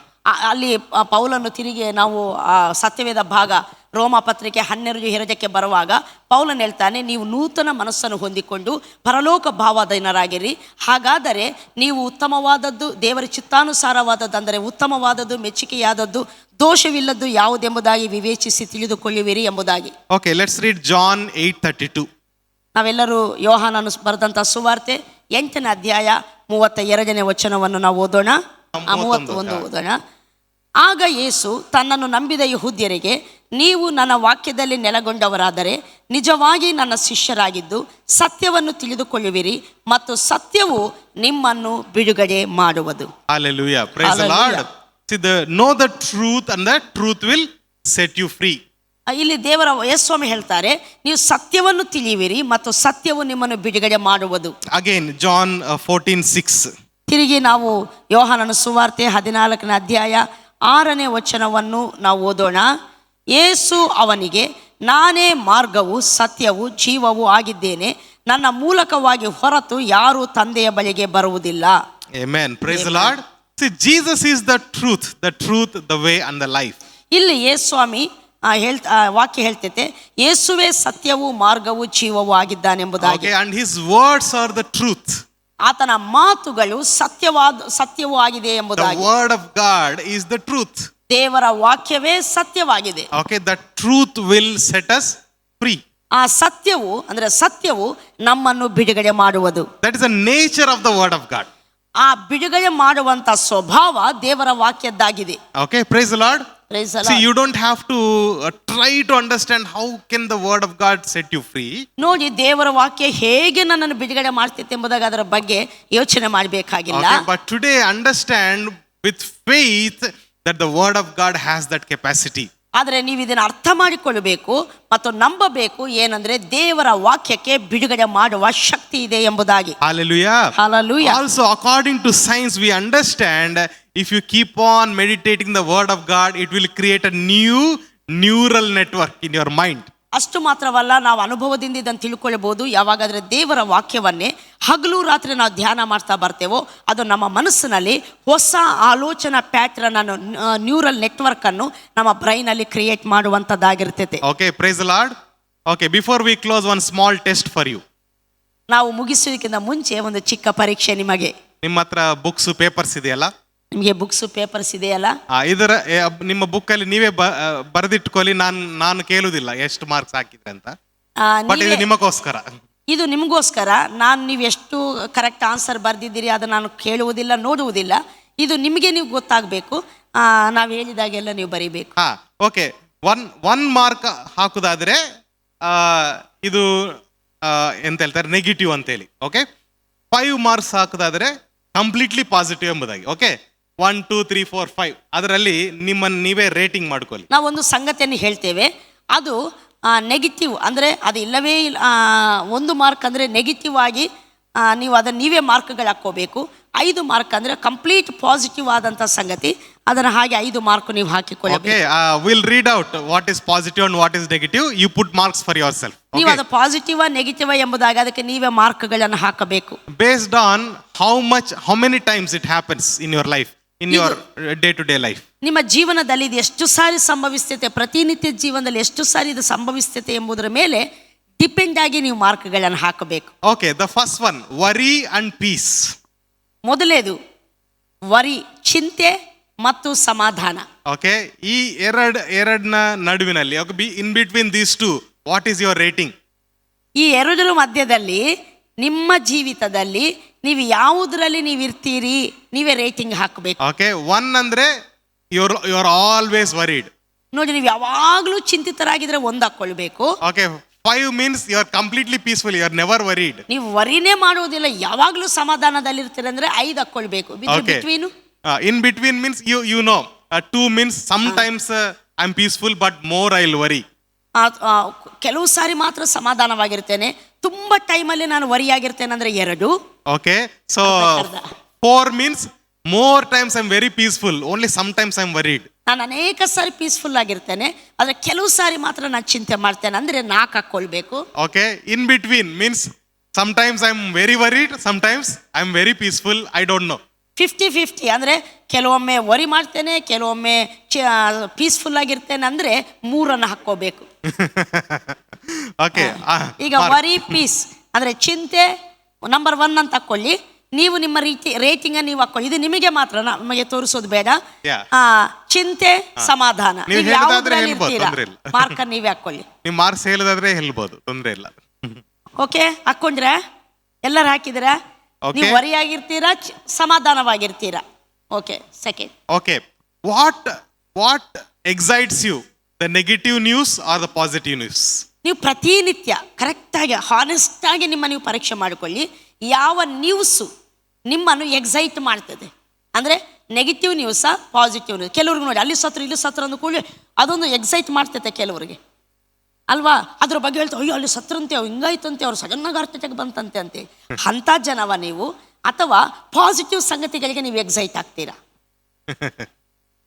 ಯಾವುದಕ್ಕೆ excite ಆಗ್ತೀರಿ? ಯಾವಾಗಲೂ negative ಸಂಗತಿ excite ಆದರೆ 1, Yes. ಹೆಚ್ಚಿನ ಸಾರಿ negative ಸಂಗತಿಗೆ excite ಆಗಿ ಯಾವಾಗ ಕೆಲವೊಮ್ಮೆ positive ಸಂಗತಿ excite ಆದರೆ 2, 50-50 ಆದರೆ 3. ಓಕೆ, ಹೆಚ್ಚಿನ ಸಾರಿ ಒಳ್ಳೆಯ ಸಂಗತಿಗೆ ಎಕ್ಸೈಟ್ ಆಗ್ತವೆ, ಕೆಲವೊಮ್ಮೆ ಮಾತ್ರ ನೆಗೆಟಿವ್ ಸಂಗತಿಗೆ ಎಕ್ಸೈಟ್ ಆಗ್ತವೆ 4. ಇಲ್ಲ, ಯಾವಾಗಲೂ ಒಳ್ಳೆಯ ಸಂಗತಿಗಳಿಗೆ ಮಾತ್ರ ಎಕ್ಸೈಟ್ ಆಗ್ತಾನೆ 5. ಓಕೆ, ಹಾಕಿದ್ರಾ? Okay, Yes. Second. Okay. All right. The third one. ಮೂರನೇದು, Okay. My thoughts are always worldly, or my thoughts are always eternal or biblical. ನಮ್ಮ ಆಲೋಚನೆಗಳು ಯಾವಾಗಲೂ ಲೋಕ ಸಂಬಂಧವಾಗಿರ್ತವೆ ಅಥವಾ ನಮ್ಮ ಆಲೋಚನೆಗಳು ಯಾವಾಗಲೂ ಆತ್ಮಿಕವಾಗಿ ವಾಕ್ಯಾನುಸಾರವಾಗಿರ್ತವೆ. 1, 2, 3, 4, 5. ಓಕೆ, ಯಾವಾಗಲೂ ಲೋಕ ಸಂಬಂಧ ಇರೋದಾದರೆ 1, ಯಾವಾಗಲೂ ಆತ್ಮ ಸಂಬಂಧವಾಗಿರೋದಾದರೆ 5. ಓಕೆ, ಅರ್ಥ ಆಯ್ತಲ್ವಾ? ಕಮಾನ್, ಮುಂದೆ ಹೋಗ್ಬೋದಾ? ಹಾಕಿದ್ರಲ್ಲ? ಓಕೆ, ಅರ್ಥ ಆಯ್ತಾ? ಅರ್ಥ ಆಯ್ತಾ? ಅರ್ಥ ಆಯ್ತಲ್ಲ? Okay okay okay. So what is your response to the financial requirement? ಆರ್ಥಿಕ ಅಗತ್ಯಗಳಿಗೆ ನಿಮ್ಮ ಪ್ರತಿಕ್ರಿಯೆ ಹೇಗಿರ್ತೈತೆ? Okay, negative one is you will look for the place where you can find debt. Positive one, you will first look to the word of God and declare it. Negative ಅಂದರೆ ಇದಕ್ಕೆ ಉತ್ತರ. Negative ಅಂದರೆ ನೀವು ಅಗತ್ಯ ಬಂದ ಕೂಡಲೇ ಯಾರು ಕೊಡ್ತಾರೆ, ಯಾರು ಎಲ್ಲಿ ಸಾಲ ಮಾಡಲಿ ಎಂಬುದಾಗಿ ಬರುವಂಥ ಯೋಚನೆ. ಪಾಸಿಟಿವ್ ಅಂದರೆ ದೇವರು ವಾಕ್ಯವನ್ನು ಆತುಕೊಳ್ಳುವಂಥದ್ದು, ಅದನ್ನು ಡಿಕ್ಲೇರ್ ಮಾಡುವಂಥದ್ದು, ದೇವರ ನಂಬುವಂಥದ್ದು. 5 ಮಾರ್ಕು ಪಾಸಿಟಿವ್. ಇದರ ಮಧ್ಯದಲ್ಲಿ ನಿಮಗೆ ಬಿಟ್ಟದ್ದು. What is your thought? ನಿಮ್ಮ ಪ್ರತಿಕ್ರಿಯೆ ಏನು ಆರ್ಥಿಕ ಅಗತ್ಯಗಳಿಗೆ? Okay, praise the Lord. All right. The next one you think about it very you have to think about it. Okay, ಈಗ ನಾವು ಕೇಳುವಂಥ ಪ್ರಶ್ನೆ ನೀವು ಸ್ವಲ್ಪ ಡೀಪ್ ಆಗಿ ಆಲೋಚನೆ ಮಾಡಬೇಕು. What is your response to fever? ಜ್ವರ ಬಂದರೆ ನಿಮ್ಮ ರೆಸ್ಪಾಂಡ್ ಏನು, ನಿಮ್ಮ ಪ್ರತಿಕ್ರಿಯೆ ಏನು? Dolo 650 Dolo 650ಯಾ or God's promise of healing? ಆದರೆ ದೇವರ ಸ್ವಸ್ಥತೆ ಕುರಿತಾದ ದೇವರ ವಾಕ್ಯವ? ಮಾರ್ಕ್ ಹಾಕೊಳ್ಳಿ. What is your first response? Okay, severe ಇದ್ರೆ ಫಸ್ಟ್ ರೆಸ್ಪಾಂಡ್ ಯಾವುದು? ಸಿವಿಯರ್ ಇದ್ರೆ ಅದು ನಾವು ಏನ್ ಮಾಡಕ್ ಆಗುದಿಲ್ಲ, ಹಾಗೆ ಅಲ್ಲ, ಅದು ಕೂಡ ವಿಶ್ವಾಸದ ಜಯಿಸಬಹುದು. yes. Okay, but first respond ಏನು? ಫಸ್ಟ್ ರೆಸ್ಪಾನ್ಸ್ ಏನು? ಸಿವಿಯರ್ ಆಗಿದ್ದ ಕೇಸಲ್ಲಿ ನಾವೇನು ಹೇಳಿಕ್ಕಾಗಲ್ಲ ಅಂತೇಳಿ, ಬಟ್ ಆದರೆ ಸಿವಿಯರ್ ಆಗಿದ್ದ ಕೇಸುಗಳಲ್ಲಿ ಮೊದಲು ರೆಸ್ಪಾಂಡ್ ಏನು? ದೇವರಿದ್ದಾನೆ ಅಂತ ಡಾಕ್ಟರ್ ಹತ್ರ ಹೋಗುವಂಥದ್ದು ನೆಗೆಟಿವ್ ಅಲ್ಲ, ಬಟ್ ದೇವರಿದ್ದಾನೆ ಅಂತೇಳಿ ಫೇತ್ ಅಂತ ತಗೊಳ್ತೀರಾ, ವರಿಯಿಂದ ಏನಾಗ್ತೈತೆ ಎಂಬುದಾಗಿ ಡಾಕ್ಟರ್ ಹತ್ರ ಹೋಗ್ತೀರಾ? ಮಾರ್ಕ್ ನಿಮಗೆ ನೀವೇ ಹಾಕೊಳ್ಳುವಂಥದ್ದು. Okay, all right. Okay, right. The last one, ಕಡೆಯದಾಗಿ. Okay, when you have argument with your spouse, ನಿಮ್ಮ ಹೆಂಡತಿ ಒಂದಿಗೆ ಜಗಳ ಆದಾಗ, ವಿವಾದ ಆದಾಗ, ಅಲ್ಲಿ ಒಬ್ಬರಿಗೆ ಮದುವೆ ಆಗ್ಲಿಲ್ಲ, ಓಕೆ, ನಿಮ್ಮ ಫ್ರೆಂಡ್ ಅಂತ ಇಟ್ಕೊಳ್ಳಿ, ಬೆಸ್ಟ್ ಫ್ರೆಂಡ್. ಒಬ್ಬರಿಗೆ ಬೈಬಲ್ ಸ್ಟಡಿ ಅಂತ ಒಬ್ಬರಿಗೆ ಮದುವೆ ಆಗ್ಲಿಲ್ಲ, ಯಾರಿ ನೀನು ನಿನ್ನ ಫ್ರೆಂಡ್ ಒಟ್ಟಿಗೆ ವಿವಾದವಾದಾಗ, ಯಾರ ಹತ್ರ ಆದ್ರೂ ಜಗಳ ಆದಾಗ, ಕೋಪ ಬಂದಾಗ, ವಾಟ್ ಈಸ್ ಯುವರ್ ರೆಸ್ಪಾನ್ಸ್? ನಿಮ್ಮ ಪ್ರತಿಕ್ರಿಯೆ ಹೇಗಿರ್ತೈತೆ? You want to win the argument? ನೀವು ವಿವಾದವನ್ನು ಗೆಲ್ಲಲೇಬೇಕಂತಿರ್ತೀರಾ? ಅಂದ್ರೆ negative, that is 1. Okay, that is negative 1. ಅದು ಹಂಗೆ ಇರುವಂತದ್ದಾದ್ರೆ ಅದು 1 ನೆಗೆಟಿವ್ ಮಾರ್ಕ್. ಓಕೆ, ಯೋಚನೆ ಮಾಡಿ ಮಾರ್ಕ್ ಹಾಕೋಲ್ಲ, ಯಾಕಂದ್ರೆ ತುಂಬಾ ಜನರಿಗೆ ವಿನ್ ಆಗ್ಬೇಕಂತಲೇ ಇರ್ತದೆ. ಓಕೆ, ಯೋಚನೆ ಮಾಡಿ ಹಾನೆಸ್ಟ್ ಆಗಿ ಮಾರ್ಕ್ ಹಾಕೊಳ್ಳಿ. ಯಾಕಂದ್ರೆ ಯಾವಾಗ ವಿವಾದ ಅಂತ ಬರ್ತೈತೋ ನಂದೇ ಸರಿ, ನಾನು ಗೆಲ್ಲಬೇಕೆಂಬುದಾಗಿ ಅನೇಕರು ಇರುವಂತವರಾಗಿರ್ತಾರೆ. Or the fifth one, what is that? 5 marks 5. What is that? You want to understand the other person's perspective and be at peace. 5 mark ಯಾವಾಗ ಹಾಕೋಬೇಕಂದ್ರೆ, ವಿವಾದ ಜಗಳ ಬಂದಾಗ ಸಮಾಧಾನ ಮುಖ್ಯ ಅನ್ನುವಂಥದ್ದು ತಿಳಿದು ಮತ್ತು ಅದಕ್ಕೆ ತಕ್ಕದಾಗಿ ಪ್ರವರ್ತಿಸುವಂಥದ್ದು. Okay, what is your response? ನಿಮ್ಮ ರೆಸ್ಪಾಂಡ್ ಏನು? ಇಲ್ಲಿ ಗೊತ್ತಾಗ್ತೈತೆ ನಿಮ್ಮ ನೆಟ್ವರ್ಕ್ ಯಾವುದಂತೇಳಿ. ನಮ್ಮ ಮನಸ್ಸಿನಲ್ಲಿ ಯಾವ ನೆಟ್ವರ್ಕ್ ನಿರ್ಮಿತವಾಗಿದೆ ಎಂಬುದಾಗಿ ಈ ಪ್ರಶ್ನೆಗಳ ಉತ್ತರ ನಮಗೆ ತಿಳಿಯಪಡಿಸುವಂಥದ್ದಾಗಿದೆ. Okay, so I believe that for the most of the things the marks will be 1, 2 or 3. ನಾನು ನಂಬುತ್ತೇನೆ ಈ ಎಲ್ಲ ಪ್ರಶ್ನೆಗಳಲ್ಲಿ ಅನೇಕ ಸಾರಿ ಮಾರ್ಕ್ಸ್ 1, 2, 3 ಇರುವಂಥದ್ದಾಗಿರ್ತೈತೆ. Okay, but when you allow the God's word to work in you, ಆದರೆ ನೀವು ದೇವರ ವಾಕ್ಯವು ನಿಮ್ಮಲ್ಲಿ ಕಾರ್ಯ ಮಾಡುವುದಕ್ಕೆ ನೀವು ಅವಕಾಶ ಕೊಡುವಂಥದ್ದಾದರೆ your marks are 5 always. ಖಂಡಿತವಾಗಿ ನಿಮ್ಮ ಮಾರ್ಕ್ಸು 5ರಲ್ಲಿ ಇರುವಂತದ್ದಾಗಿರ್ತೈತೆ. Praise the Lord. Praise the Lord. Finally, one tip. ಕಡೆಯದಾಗಿ ಒಂದು ಸಲಹೆ. ಯಾವ್ದಾದ್ರು ವಿಷಯ, anything if you do for 21 days, it will Amen. become your habit. ನೋಡಿ, ಇದು ಸೈನ್ಸ್ ಹೇಳುವಂತ ಮಾತು. ಯಾವುದನ್ನಾದ್ರೂ 21 ದಿವಸ ಕಂಟಿನ್ಯೂ ಆಗಿ ಒಂದು ಮಾಡುವಂತದ್ದಾದ್ರೆ ಅದು ನಿಮ್ಮ ಹವ್ಯಾಸವಾಗಿ, ಹ್ಯಾಬಿಟ್ ಆಗಿ, ಅಭ್ಯಾಸವಾಗಿ ಮಾರ್ಪಡುವಂತದ್ದಾಗಿರ್ತೈತೆ. ಓಕೆ, ಯಾವಾಗ್ಲೂ ಹಾಗೆ ಇರ್ಬೇಕಂತಿಲ್ಲ, ಕೆಲವರಿಗೆ ಬೇರೆ ಬೇರೆ ರೀತಿಯಲ್ಲಿ ಇರ್ತದೆ. But 21 days if you do something continuously, it will become your habit. ಎಲ್ಲರಿಗೂ ಹೀಗೆ ಇರ್ತೈತೆ ಎಂಬುದಾಗಲ್ಲ, ಕೆಲವರಿಗೆ ವೇರಿಯೇಷನ್ ಇರ್ತೈತೆ. ಬಟ್ ಆದರೆ 21 ದಿವಸ ಒಂದು ಸಂಗತಿ ನೀವು ಸತತವಾಗಿ ಬಿಡದೆ ಮಾಡುವಂಥದ್ದಾದ್ರೆ ಅದು ನಿಮ್ಮ ಹವ್ಯಾಸವಾಗಿ, ಹ್ಯಾಬಿಟ್ ಆಗಿ ಮಾರ್ಪಡ್ತೈತೆ. So for your victorious life, entire life, future life, invest 21 days. ನಿಮ್ಮ ಭವಿಷ್ಯತ್ತು ಜೀವಿತದಲ್ಲಿ ಮತ್ತು ಜಯಭರಿತವಾದ ಜೀವಿತಕ್ಕಾಗಿ 21 ದಿವಸ ನೀವು ಸ್ಪೆಂಡ್ ಮಾಡಬೇಕು. And U C how it's gonna B. 21 ದಿವಸ ದೇವರ ವಾಕ್ಯವನ್ನು ಸತತವಾಗಿ ನೀವು ಧ್ಯಾನ ಮಾಡ್ತಾ, ಪ್ರತಿನಿತ್ಯ ಧ್ಯಾನ ಮಾಡ್ತಾ ಬನ್ನಿ. ನೀವು ಹೇಗೆ ಅದರ ಫಲಿತಾಂಶವಿರ್ತೈತೋ ನೀವು ಅನುಭವಿಸ್ತೀರಾ. Praise the Lord. Praise the Lord. We'll continue next week in much more detailed way. ಮುಂದಿನ ವಾರದಲ್ಲಿ ಇನ್ನು ಹೆಚ್ಚಿನ ವಿವರಣೆಗಳೊಂದಿಗೆ ನಾವು ಮುಂದುವರಿಸುವಂತವರಾಗಿರ್ತೇವೆ.